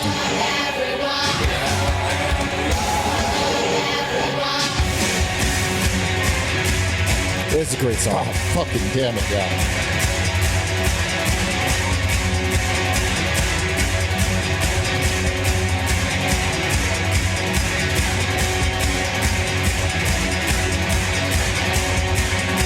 God, man, I don't know how they do this. They always manage to find this really fucking cool chord sound and just hammer on it for an hour. But the way they find these cool sounds, I don't know how they do it. Mm-hmm. These just unusual, bitter harmonies. To this day, they still find these crazy sounds, and they just, I don't know, it's special. Also best. I had a feeling this. You don't fucking know me. Well, the thing is, this would have been best for me too. Yeah. It was between this and White Light. Yeah. This is a very good album. It is the heaviest thing we've had since Children of God. That's for damn sure. I went through the gamut of emotions on this album. Oh yeah, there's a lot. This album really, really bummed me out. And I came to the conclusion that it's like, this is like doing shrooms with Swans. You lose track of time. Sometimes it's too long. You're like, I just want to get out of here. Sometimes it's too fast. You're like, I can't believe that's over. Where did the time go? And sometimes if you have like a bad reaction to shrooms, you get fucking crippling anxiety where you just want to fucking jump out of your skin. And I say that as a good thing for this album. I heard no bad things in that entire paragraph. And yeah, I think by the end of it, just like blown away by the writing on this. These are fantastic songs. Yeah. Which is why I, split up my positive picks here, and I'm just like, I can't fucking deny how awesome the writing is on this album. Not a bad song on this album, and it is a fucking long album with a lot of songs. I mean, all these albums have been really long, but and this one isn't even like longer than the others, but it's like there's so much here. This is a hard album to dissect because there's 16 songs, and this is like we had a few short songs, at least more reasonable length songs on the last one for sure.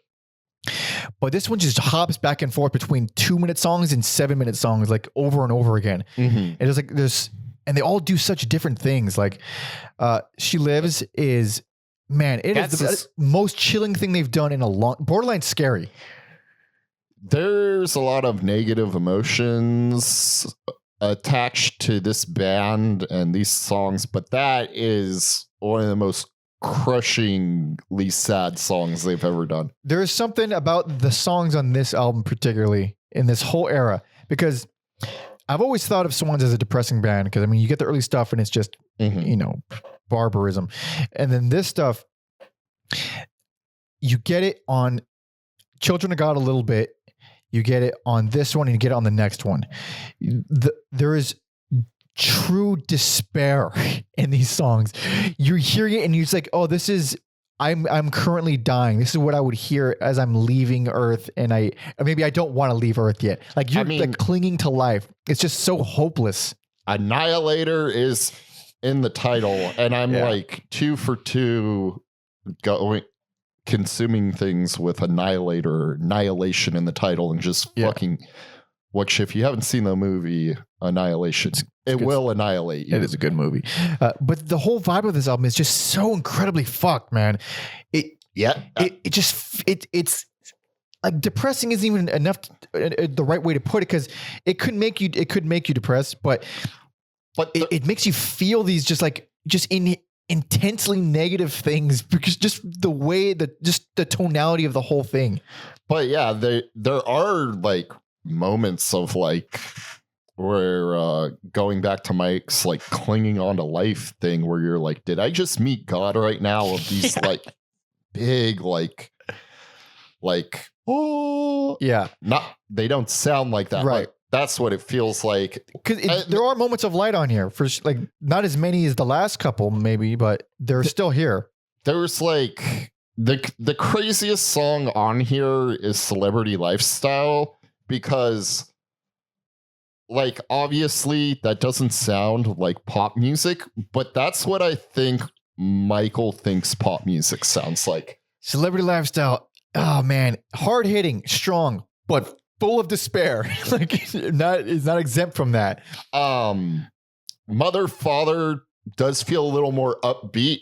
Yeah, at least in terms of the music. Well, also that's like the first time we hear Jarboe screaming. Yeah, and we'll hear some more range from her on the next album. But like, she sounds fucking awesome. It's like, oh yeah, why wouldn't she scream more, dude? Like that's what I want to hear her solo stuff now, because like up to this point we've only heard her doing really pretty angelic kind of stuff. In the documentary, they pointed out how Gira likes Gira, whatever. I'm gonna mispronounce everybody's name. How he likes like that awkward era Pink Floyd that I've always been a fan of too, like post Syd Barrett. Oh yeah. Before Dark Side of the Moon, where the fucking Roger Waters was going batshit screaming. It's an interesting era of music for sure, and like I never thought about it. And then on this album, I'm like, I can fucking hear the Pink Floyd. Yeah, it's interesting. Yeah, I forgot about that. And it'll be far from the last time. And yeah, Blood Promises does that for me. Dude, fucking so good. Incredibly atmospheric. It's like the first moment of levity where they slow things down a bit on this album. Warm is not misleading like I Am the Sun. It is actually a bright, shiny moment in this fucked up sea of darkness. Oh, it is. God, that's the songs that you have to fucking step aside and or take a minute and be like, the fucking range, man. Like even in an album this crushing, to have a song like that, like truly uplifting, it's fucking beautiful. Also, this excellently placed, like this in these like perfect moments where it's like you fucking need that song. Yeah. And then I like the 1-2 punch of Killing for Company and Mother's Milk. Yeah. Because that part of the album feels very like dreamy, where Mother's Milk is like Killing for Company is like hypnotic, and then Mother's Milk you get the like ethereal song. Killing for Company feels like a little bit of a departure. It's more on the post-punk side. I love it. It is so fucking depressing. I mean, it's just like, even when the song doesn't seem like it's going to be that much of a bummer, there's like this ambient sorrow within it. And then in Mother's Milk, it's just, I think it's wonderfully produced. I love the way Jarboe sounds on there. There's like this weird emptiness in it. Of course, I can't really pinpoint what that means. It just feels like, again, there's this strange hopelessness that's kind of reverberating the whole album. And then the title track is just fucking like, oddly rocking, crazy psychedelic noise, but not like feedback, like Jimi Hendrix noise, like just a fucking like unique blending of like noise rock and psychedelic stuff. Yeah, there's almost like an anthemic rock song underneath all these crazy samples and layers. Somewhere in here is a normal rock and roll album. Yeah. But we don't want that here. No, we're not interested. Love the bass line to Telepathy. The vocals and layers around it make it feel way more spacey and moody than it is, but the bass line itself would fit right at home in like a noise rock song. Where Does the Body End, which is what the doc was named after, another very strong one. And that's at that point of the album, like around the Mother's Milk area, where the whole album just kind of like, it takes a step away from the brutal, depressing hopelessness. Even though they're still depressing, but like toward the end, it kind of gives you a little bit of a break. The first 3/4 of the album is pretty rough, but I was not expecting the stand-up bass and flute on Out on the closer. and it's with some really gentle vocalizing from Jarboe. Not no lyrics, just sort of vocalizing. I don't know what the other word is. I do like the bookends of in and out. Yeah, it's a good closer. I think it's very nice. The streaming version and the reissues add a live version of "I Am the Sun" as a bonus track, which is unnecessary and kind of disrupts the flow, I think. Especially when you have a track called "Out." Yeah, literally. It's a cool live track, and it sounds way different than the original. It's also longer by like 2 minutes. But I don't think it needed to be. I mean, in terms of like a cohesive album, I would just kind of skip that one. But yeah, this one, for some reason, just depressed me the most out of all of them. When it's arguably like the heaviest and most angry, which typically I don't associate with sad so much, but there's just something in these songs, again, like some real darkness. And this was, I didn't realize this until right now. This was released alongside Drainland, Gira's solo album. They were kind of like, I guess he called it like a companion piece. Okay. And now I obviously have to hear that one now. I'm just going to end up being sad all night listening to all these fucking Swans and Gira albums. But this is like a dark period of the band. They were kind of going south and the morale was low, and I can feel it. Yeah. Yeah.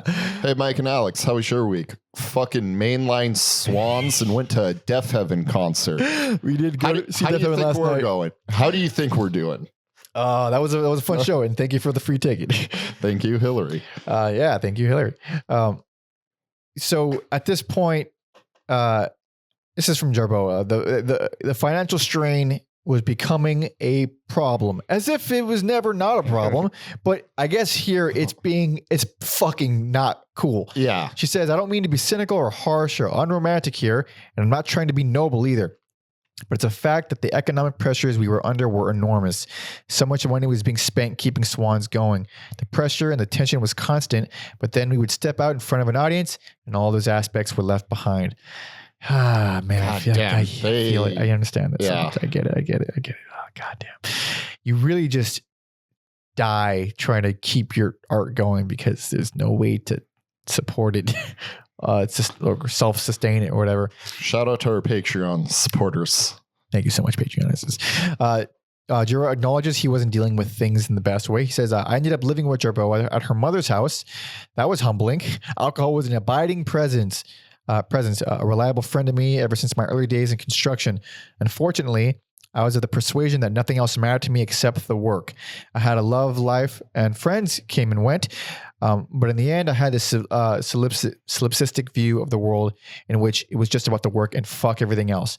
That really resonates. That really makes a lot of sense where it's like, you guys might as well not exist. I don't even fucking know you really do exist. All I know is I want to make this thing work and I have to dedicate everything to make this thing work. Mm-hmm. That is it's a surefire way to fuck up your friendships and relationships, as I'm sure he would agree with.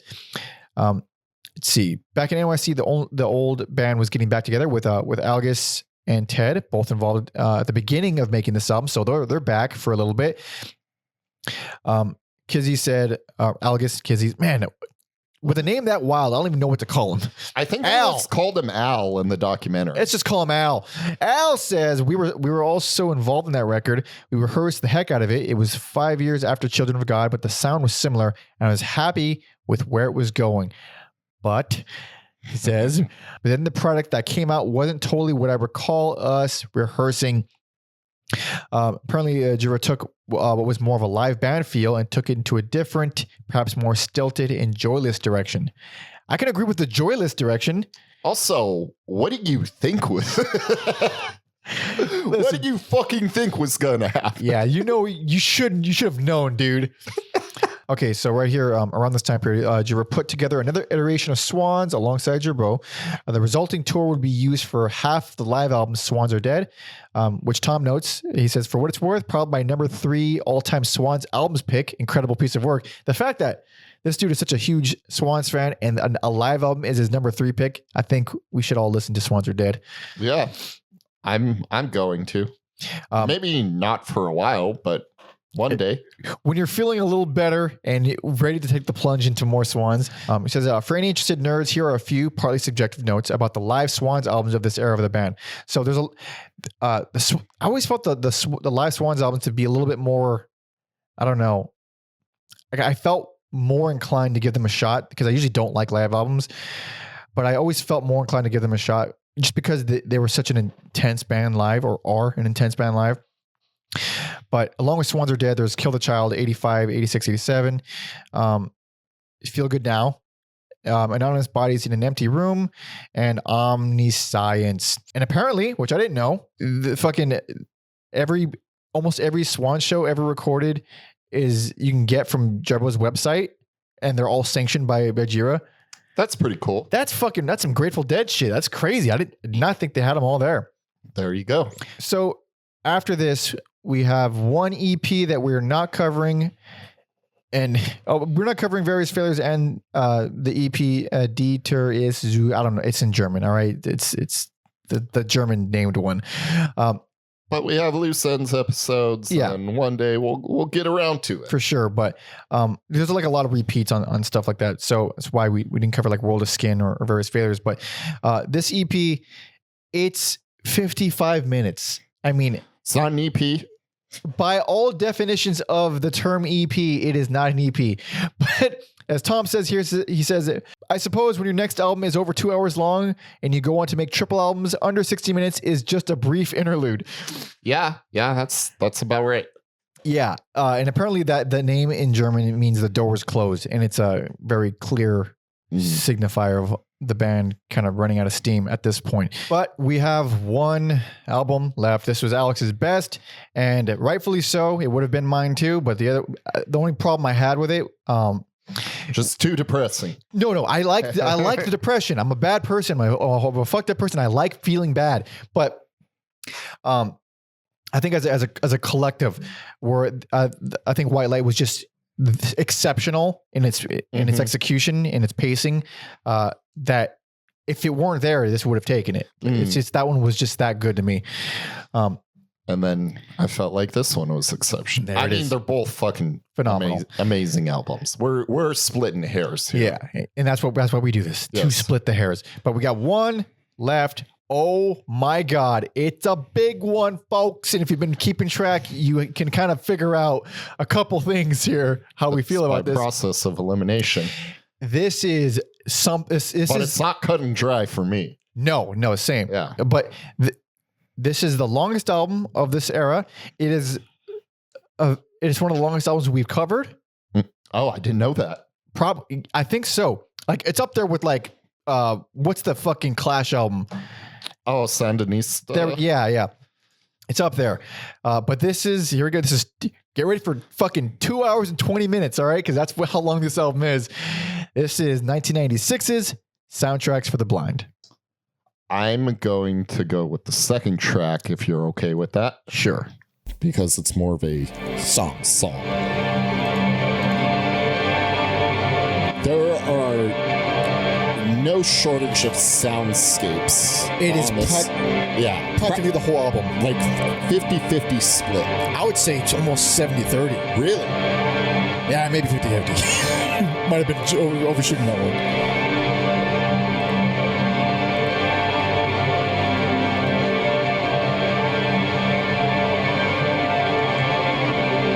So, this is I Was a Prisoner in Your Skull, correct? Yes. This is such a fucked up song.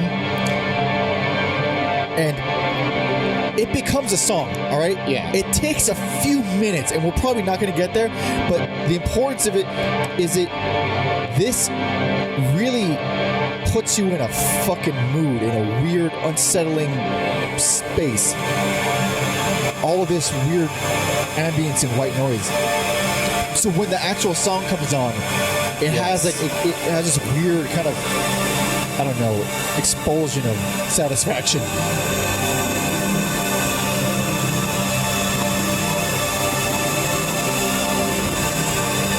But there's fuck, dude. We gotta leave it. This is so fucked up. I love it. It's good. Love it. It is good.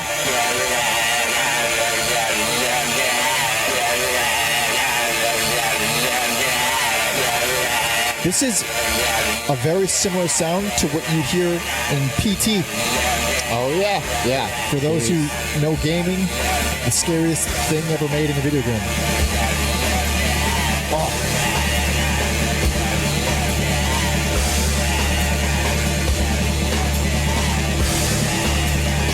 I love how it fucking fades in.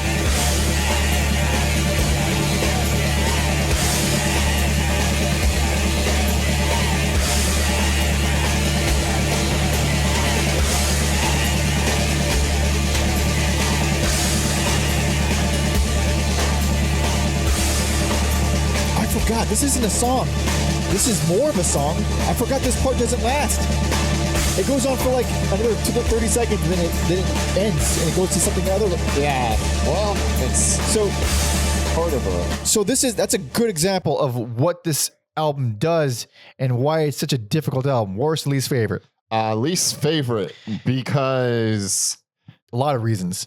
I would say there is a lot I like on here. I like this album actually a lot. But and the songs that work for me fucking work. Oh, yes. Way more than what I gave worst to, right. Obviously.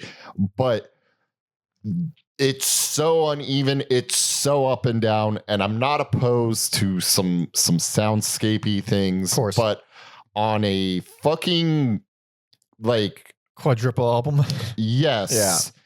It is exhausting. This is one of the most exhausting albums that we've covered on the pod. And not just because it's long, but it's long and devastating emotionally, and then creepy, and then a lot of times boring, which is the only reason why I gave it worse. This is the only album that has moments that bore me, or has moments I don't like. And for those who don't know, who haven't heard it, this is like the least Swans album, even though it still definitely feels like Swans. These aren't really songs. There's only a handful of actual songs on this entire gigantic album. I think the like crazy thing is there are like big fucking epic songs. So there's a few big things I want to talk about. The first one is like, okay, most of these are this is the most experimental Swans album ever out of all of them, even to this day. It's super experimental, and it has a lot of like the conversation recordings. Some of them from Jarboe's father. Some of the one like How They Suffer is a conversation with Gira interviewing his dad, who's talking about how he's going blind, and then Jarboe talking to her mother, who was suffering from dementia, or like she was, getting worse with dementia. So it's like these really interesting pieces where like you're hearing this real shit happening. Real shit is happening, but that is not pleasant to listen to, and especially on multiple listens, you're like, I don't really find myself wanting to hear how they suffer very much. Even if you are a Swans. Even if you are a Swans fan. However, the songs on here are so fucking incredible and so epic and so lengthy. Yeah, like Helpless Child is, oh my God, 16 minutes. Yep. And it fucking earns every minute of it. Fucking minute. That is one of the best songs they've ever done. It is one of the best songs, maybe one of my favorite songs of all time. It is, when I was talking about on the last album, how just this sorrow in the songs, it channels something really primal and dark and really upsetting. That song is a beautiful example of that. Also, more Pink Floyd stuff on there. Like I can hear I can hear it on that one too. So this song, also, that's a 15-minute song. The songs before that are like 3 and 6. When the acoustic guitars come in, it's just like, I needed that. I fucking needed the first two tracks. Yeah, the first two tracks are really, really experimental and a lot of white noise. And there's like this dude on I Was a Prisoner of Skull. It almost sounds like he's doing a fucking Richard Pryor impression, just the way he's talking. It's just a very weird, unsettling, experimental stuff.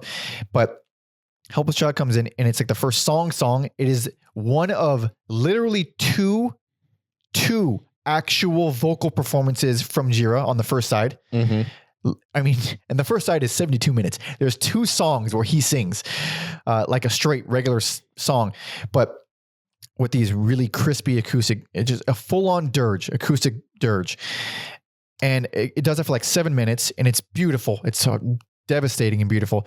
And then the remaining 8 minutes or so, 7.5 minutes or whatever, it morphs into this instrumental, punishing, fucking heartbreaking piece with these awesome synth lines, really repetitive chorus drums. It just, man, songs like that, I call them infinity riffs, where you can play them forever and you'll never get tired of it because it just triggers something in you where you like the way it loops around, you don't want it to end. And there's no like, there's a lot of, if you're an obsessive music listener like we are, there's a lot of things where you hear a riff and you hear how it loops around and it has a lifetime to it. Like it has a set amount of reps before you're ready to hear something else. One album completely unrelated to this one that does this in a bad way, that even though I love the album, is Rust in Peace by Megadeth. It's one of my favorite thrash albums of all time, but every riff in that song is played 4 times. 4 times this, 4 times this, 4 times. And it becomes so predictable. It's like, do it 3 times then. Why not do it 3 times and like play with some expertise? Like you're going to do it 4 times. Okay. I know exactly. So riffs like that, they have like a lifetime to it. Riffs like the one in Helpless Child, it doesn't matter how many times you play. It can loop forever. And those are like special riffs. I think Melvins are really good at some of those riffs. Swans are obviously very good at that. And songs like Helpless Child could be 15 minutes and it doesn't matter. It feels okay. Yeah. I always think of Al from Sleep and Ohm, where it just can keep going on. For some reason, I just thought of See You Next Fall from All Them Witches. Oh yeah. Where it's like, you can, the song is like 9 minutes, but it doesn't matter. You kind of want to hear that thing played repeatedly. And that's just a perfect song. Like Helpless Child, I think could actually work as an introduction to someone who's never heard Swans. Like this is both sides of it, like the really dark acoustic stuff and then the punishing, heartbreaking, loud stuff. And it's all in one amazing song. Now, if the rest of the album was like that, this would be best, but it is not. Yeah. I don't know what a track like Yum Yab Killers is doing here. For one, it's live. I think it's fine. It's a cool song. It's just jarring. Very jarring. It's really cool, really great drums. It almost starts out with like a drum solo, which is something that I never thought I'd hear from Swans, given the way Gira yelled at his early drummers for playing too many, for being too good. Also, that's kind of wild to want like 2 drummers and this like, no. Play simply. Play the simplest things. But Jarboe sounds fucking awesome on there. She's really harsh, really screamy. It's basically, that song is basically Swans doing noise rock. There's like nothing wrong with it. It's just like in the context of. It's in the context, exactly. Live Through Me is a brief synth piece that actually feels as strong as like Helpless Child. It has that same kind of, I don't know, vibe to it. But it's 2.5 minutes. It's like a thing where like I wish there was more like it on the album. I wish there was more of that. It just goes by too fast. The Beautiful Days is one of my like favorite. Yep. Like score soundscape things on this. Yeah. It's beautiful and unsettling. Yep. It hit me a way others don't on this. And it also nailed the conversation type thing. At the end, there's like a person who worked as a phone sex operator just talking about the experience or whatever. And their voices sounds like it's artificially slowed down to make it sound a little like a tad deeper than it would be naturally. So it has this what's the fucking word? Androgynous quality to it. And it's just, along with like all the weird ambience and creepiness. It's just unsettling. It's very well done for what it is. And then you get Volcano. Volcano is Annoying as fuck, right? Please tell me you agree. Of course I'm not annoyed by Volcano, Mike. Oh my God. It's a weird song, but I don't know. I could see the argument being made. It's a very bloated album, obviously. Yes. But it's just like, it's like you stumbled across like 90s dance music on the radio, but there's other stations coming in. Yeah, the word starts bleeding together. And yeah, I don't know. I'm for it. Maybe not on this. Maybe it should have been saved for something else. But also, I don't know, if you're going all out, might as well throw this on there. And when you learn about how this album was made, it makes perfect sense why it's here. Yeah. But it just feels so disruptive. And like, I think it's easy and probably wise to separate this album into two halves. Listen to it straight through is a very, very rough go of it. Mm-hmm. My first listen, well, I've listened to this album a lot of times, but for this episode, I separated them in halves for my first listen. And then when I was taking notes, I did a fucking marathon through it. And that was pretty demoralizing. But what I took away is like the disc one, or the first half, is just so much more experimental and so much more abrasive. And abrasive for Swans, one of the most abrasive bands in the world. And Volcano just felt so like slapped in the middle. It's literally right in the middle of it. But it just, because you had this trend of these really soul sucking songs and a lot of aggression, and then with those electronic drums, it just felt so silly and like, all right, I was in this weird dark mood listening to this, and now I'm like, what the fuck? It just seems strange and kind of funny, and it felt weird to put funny in the middle of this insane darkness. Yeah, I didn't get funny from it. I felt funny just from the doots. I mean, it's dramatic. I don't know. It's just like there's so much shit being thrown at the wall. I'm like, why not? Yeah, fair enough. And every time you do get like some semblance of a melody or a song, it gets swallowed up by ambience, like Mellow Thumb, which follows it. It starts out with this really nice dark acoustic guitar playing, and it just gets absorbed by more ambience. Or like, I think All Lined Up is interesting in the sense that like, you're like, okay, this kind of a boring song. Yeah. But then there's these elements where it goes heavy. Yeah, and I actually admire it just going heavy those few times. I would love it if it did it more. I can't say it's a hit, but I like oddly fascinated by it. Those felt like that I was being teased, because I was pretty much over at this point. I was exhausted. It's a lot of spoken word. It's only disc one. I know, it's like spoken word. I was also exhausted. I know, but it's the spoken word thing over this ambience, and it kind of dragged, and it's a long song, and it kept going. Well, it's not that long of a song, but like that part seemed to go on for a while, and then when the heavy section comes in, it sounds so, it's really well done, and it's so powerful, and it's fucking great. It's like, yes, this is why Swans are like the greatest at this whole thing. And then it only goes on for like 30 seconds, and it's back to the quiet, boring shit. I'm like, no. And then it goes back to it again. But again, they do it in literally 30-second bursts. And a combined minute within a 5-minute song, it's like, all right, it's a net loss for me. On paper, I find it interesting. In practice and execution, tough. Some murky waters. Yeah. But I do like a lot of this ambience and a lot of this creepiness. Surrogate 2 is really cool. I like the samples they use in that one.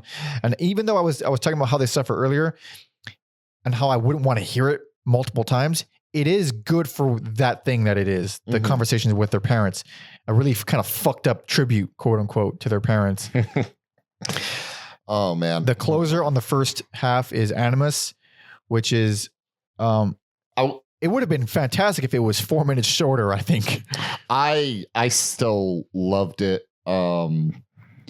I know you've described some songs as heartbreaking, but up until this point, for me, the emotions have been like anguish and depression and anger and rage and depressing, but like I'll say rarely. I don't want to say never, but this was the first time where I felt like actual like heartache and Oh, really? like Oh, wow. it really came through on that song for me. So that's why that song stood out. It's the second and last straight vocal performance from Gira on this first half.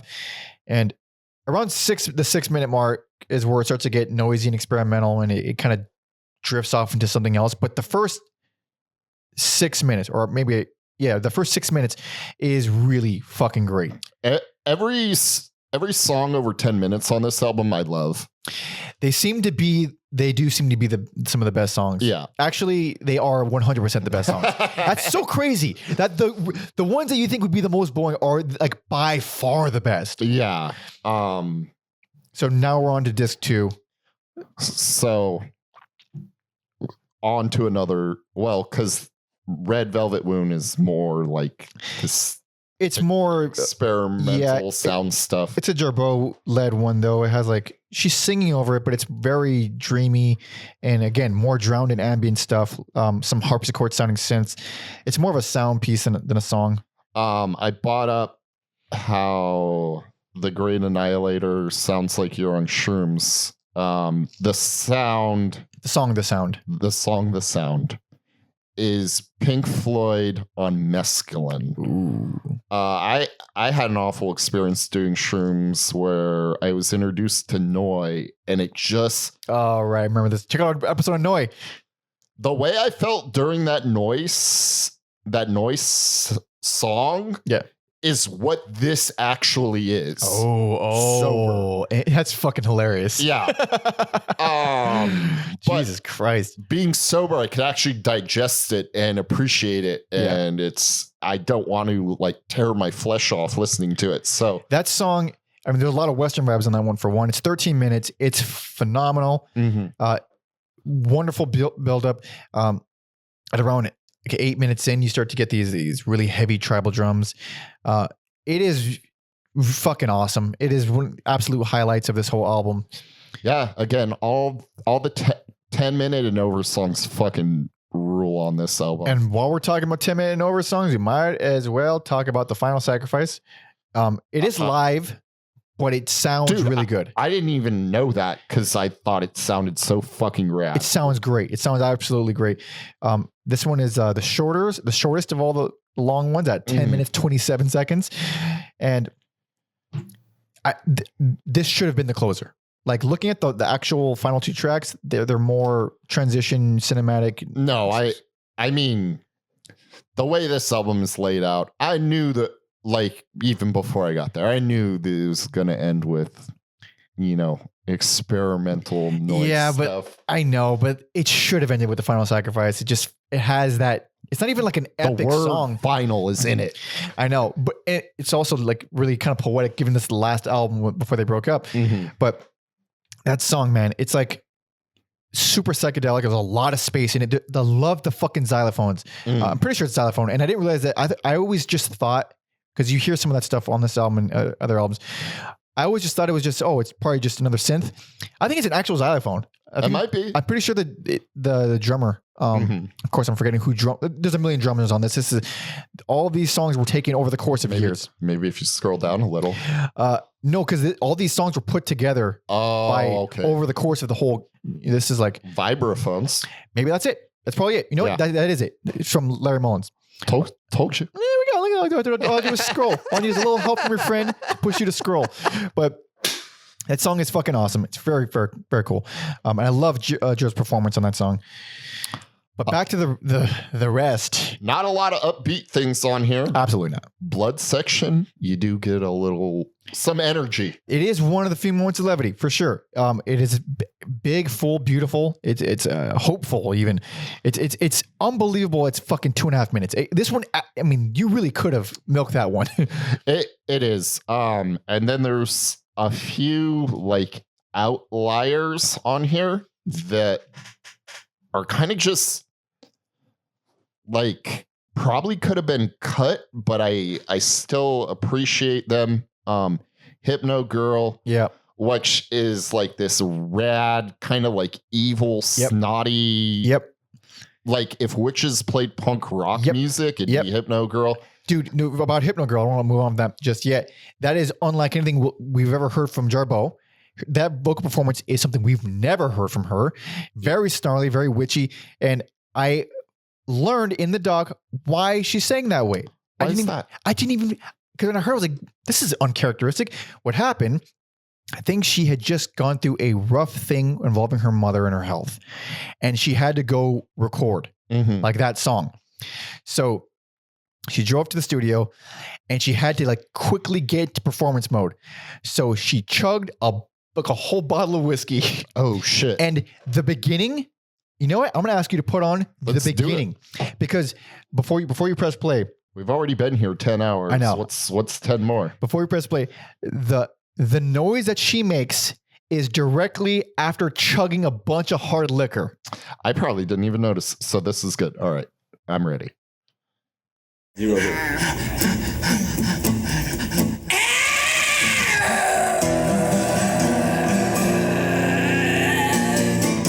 I love her so much. Yeah, it sounds. And yeah, and she's never sung like that before, and it's a very Fucking crazy song. Yeah, if you want to be like picky and like kind of armchair quarterback yeah. here, like probably make an argument for it being cut, but it's just so unique. Yeah, I'm glad it's there. I like it. I think it's a very strange song, and it's a short song too. It's like it's another side of their personality, and especially hers. And then I love Empathy. Like, Oh, rules. I know you brought up some, like pointing out some other like Western, but that is full blown evil cowboy Western stuff. That's all what Michael looks like is that song.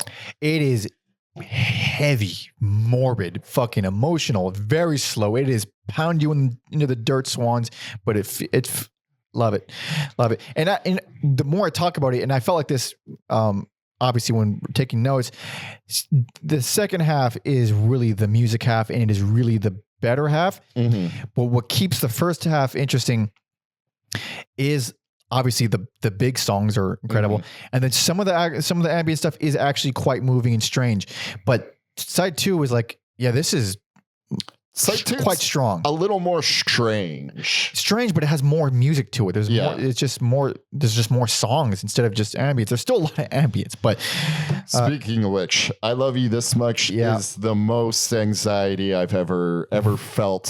explain that. It's just anxiety-inducing soundscape. I had it on when I was driving, and I had to skip it. I couldn't. Shit. Just fucking something about that just fucking drove me up a wall. Oh fuck! I found it to be more boring than unsettling. Fuck! I genuinely wish I thought it was boring. That is something I never thought I'd ever hear you say. That's That's crazy that song made you that uncomfortable. That's how uncomfortable. And I call it a song loosely, but Yeah, it's not really. But I mean, as I'm looking at my notes, man, I do like most of this, and even Fans Lament is it's a minute and a half, but it's fucking awesome. It's a full band. It's really heavy on the acoustic guitars. It's on the happier side, but it's stuff like this that could have been fleshed out. or I obviously couldn't have, but you know, I felt that way about Secret Friends, even though it's 3 minutes. That's arguably a full song, but it does kind of just feel like oh wait, you're gone already. I thought That's another reason why I had to give this worse is not just because of the long, lengthy, ambient kind of boring parts. The stuff that is legitimately great is gone immediately, and it's not like that was intentional. This is put together from mountains, fucking suitcases full of old recordings, and made into an album. And it's kind of incredible that Gira was able to do this. But those songs, they literally didn't have anything else to them like that. Like they weren't recorded. There wasn't more recorded to them. So he was just really, this whole album is just him tying up loose ends, which is why a lot of stuff feels incomplete. I mean, this is, if you're a fan of this music, which I'm assuming you are if you're still listening, it's like 100% worth a listening. 100%. It's just, and it's bold, and like I'm fucking glad it exists, but like it is exhausting. Out of all the albums I've ever given words to, this is one of my favorites. Like I like this album. I've heard this one a lot of times before this episode. It's just a tough listen, and it's not even remotely accessible, and it's very lengthy, and a lot of it will make you feel bad or bore you. But the stuff that hits is just so incredible. It's just so incredible. But so Gira explains the whole thing behind the album, which does make sense. He says the sound pieces that bleed out from one song into another that started in White Light, and really it was the germination for the entire notion behind Soundtracks for the Blind. I started to just concentrate on those. Fuck the songs. I'll work with these things. So I started making these little cinematic soundscapes. And that explains a lot of it. It really sounds, I get that a lot from, like I mentioned earlier, Live Through Me, where it's like, it's just a synth piece. It's just a synth by itself, but it's super cinematic, and it feels like, I don't know. It's a lot of, there's a lot of emotion in there.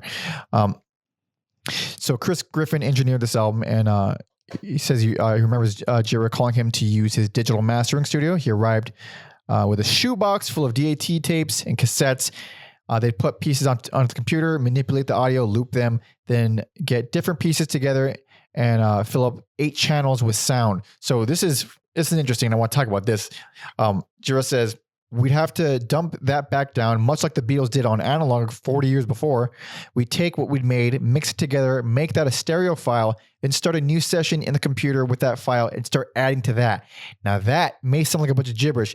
That is how I made my EP. It is when you don't have access to infinite tracks, which I did not, and they did not because of the technology of the time. So also probably budgetary.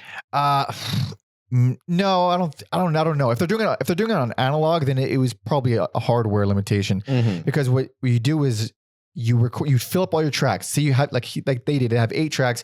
You have 8 different files, 8 different pieces of music. You're blending all these things, but you're not done.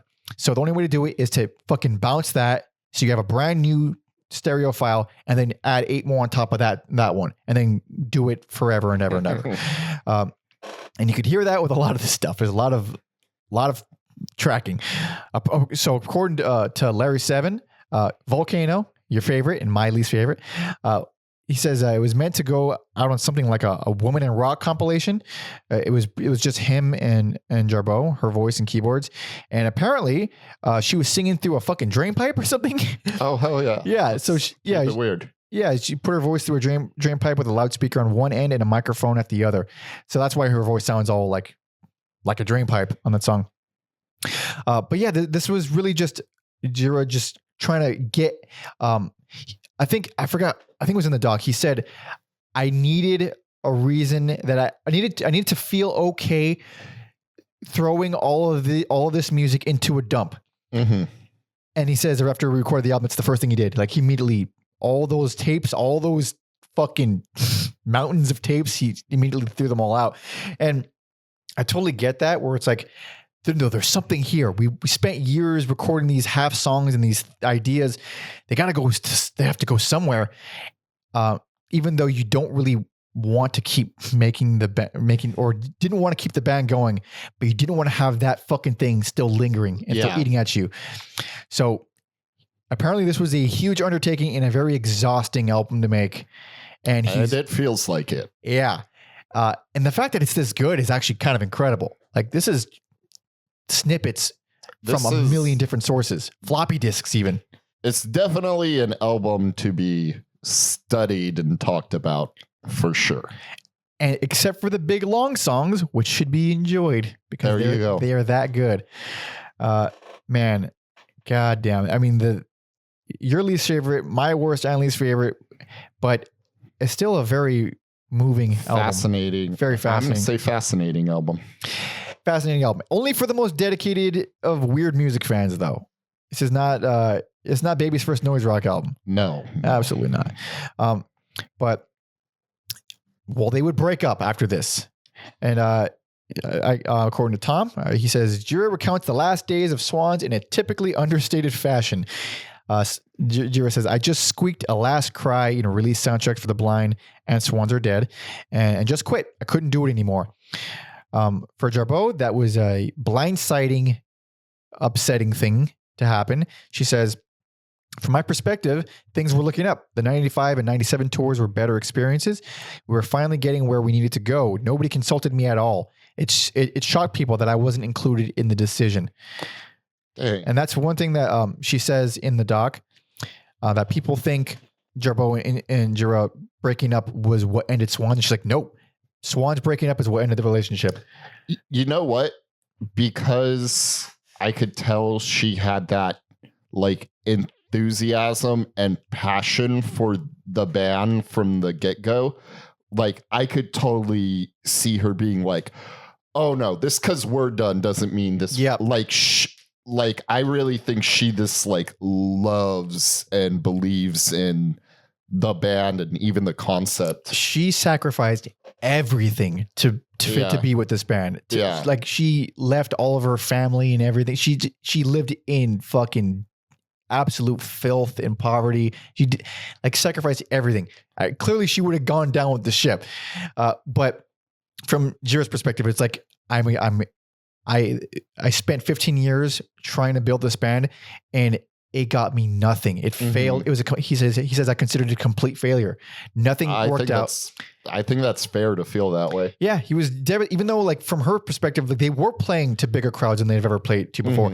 But what he gave up in the process, it was just like, that's not enough. Not worth it. Yeah, it was just too much. And he said, I'm still going to make music. I'm still obviously going to make music, but the name Swans has too much attached to it. People think of something when they see Swans. I can't have that anymore. Ultimately, even though I don't like that Jarboe is not involved anymore or whatever, and that they broke up, it seems like the absolute right move, like for them to break up at that time.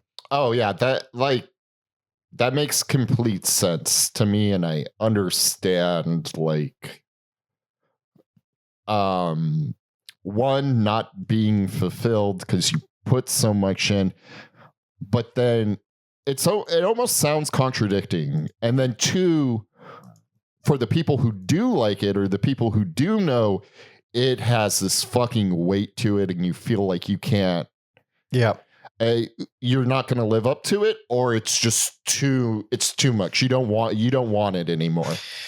Yeah. But then you look at how they are now, that wouldn't have happened if they would stay together. I don't think so. I could never know. No one could ever know, but sure. It feels like the people needed to discover Swans on their own as this band that broke up and that did this crazy thing in 15 years. And then when they came back as a brand new thing, people were like, we're not missing them this time. We're not missing this. 100%. Yeah. Yeah.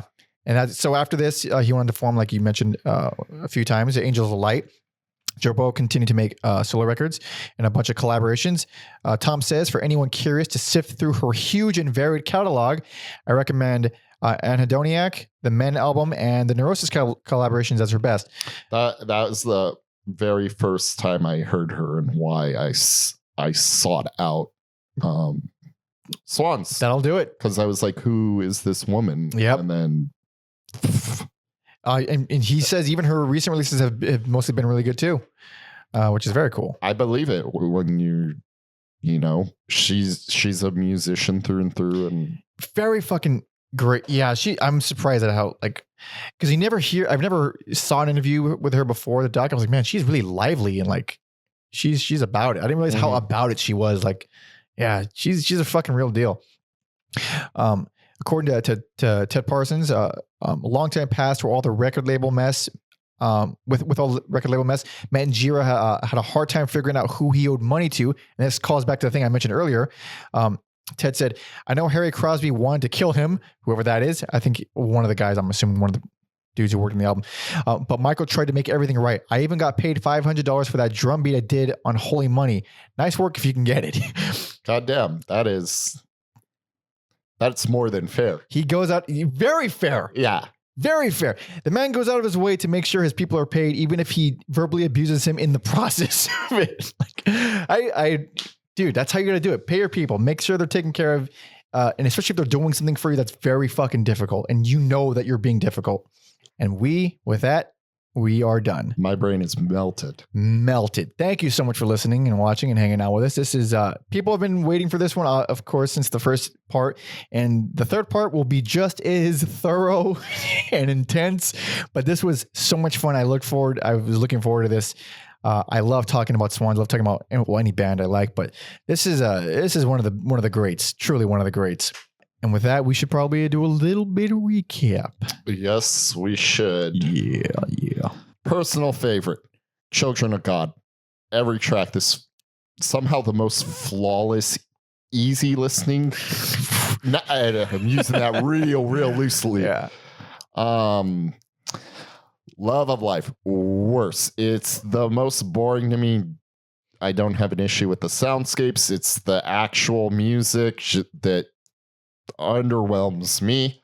The Great Annihilator, best, just blown away by the songwriting start to finish, a whole range of emotions, how I imagine manic depressants probably feel. And then my least favorite, just because of the sheer audacity and the way it beats me down, Soundtracks for the Blind. Hell yes, you went for the full gamut, all 4 picks. For me, the minimum 2. White Light from the Mouth of Infinity, best personal favorite. I feel like the perfect evolution of this entire era. Like this, the absolute highlight of it. Beautiful, moving, devastating, powerful. A perfect response to The Burning World, even though I did like The Burning World as well. And Soundtracks for the Blind, worst and least favorite. I still like it. It's just the most difficult Swans album probably ever. Intense, amazing in certain areas, but drags on and a little too far into the experimental part for my taste in the other end. Let me say, I didn't know how these picks were going to shake out, but right when Soundtracks for the Blind ended, it was like just clear as day for some reason. Oh, interesting. Yeah. It was a crazy epiphany to have. And I double checked with myself. I was like, no, yeah, that's right. That's interesting. Yeah. Cause I was up until I think because I already heard that album up until Great Annihilator. That's how I was feeling. I was like, I have no idea what's going to happen. Mm-hmm. But as soon as after I finished Great Annihilator, I was like, okay, I think I've settled. But thank you so much for listening, watching, and hanging out. Like the video if you liked it, subscribe, yada, yada, yada. Leave some comments, leave your picks for best and worst, leave some anecdotes about this era of Swans. We want Swans fans. These are the people we need hanging out with us. And if you stuck with us to the end, you're already pretty fucking rad. So do that, please, and thank you. You can find a full Spotify playlist on this era of Swans in the description. There's a link to that. We got playlists associated with most episodes. You can find all those at everyalbumever.com. Please follow me on all social media at PandaMonkey and Alex on Instagram at Every Album Alex. Hell yeah, please be sure to follow and check out our history guy, Tom Osman. He's done a ton of work for us. I mean, this episode alone, he did a lot. So find all his music stuff at tomosmansounds.com, as well as his Substack, tomosman.substack.com, and his debut album, So Much for All in a Day's Work. And you can find links to all that in the description. And while you're at it, check out my EP, all right? It's very cool too. Panda Monkey, self-titled. You can find a link to that in the description too. And last but not least, patreon.com/everyalbumever. It's our bread and butter. That's where we survive. You've got bonus episodes there. You get to see our schedule in advance. You get to vote on polls, decide who we're covering next. You get to join our Discord, be a part of our community, as well as suggest our EAE singles episodes, which, beginning of the year, we're trying to be on top of it. We're trying to cover these motherfuckers as they come out. So if you have any ideas of albums you want to see us cover that are coming out or soon to come out, go there for that. Also, I'm trying to stay on top of that. One did slip through the cracks already, though. Oh, really? Dude, fucking Viagra Boys. damn it. They're machines. They really do put out a lot of fucking Like records. an album a year. Jesus Christ. Fuck. And also, if you're tier 2, then you can suggest a full ass discography for us to cover on our bigger, longer episodes. Not as many albums as Swans, preferably, because that requires multiple parts, and that's insane. We chose Swans unless you have some insane amount of money. Yeah. We have to manage our actual lives outside of this pod while we're at these. It took us 2 weeks to do this episode. Like it takes so long to prepare for these. And digest and listen. Take notes and make sure we remember what we're talking about. It's not just listen once and talk about it. That's fucking insane. No. We've been called idiots before, but that's very true, but for different reasons. All right. But trust us, we're thorough. Fucking have listened to everything. Oh, absolutely. Multiple times. But go there for that. Thank you, please, and thank you. Thank you, please, and thank you.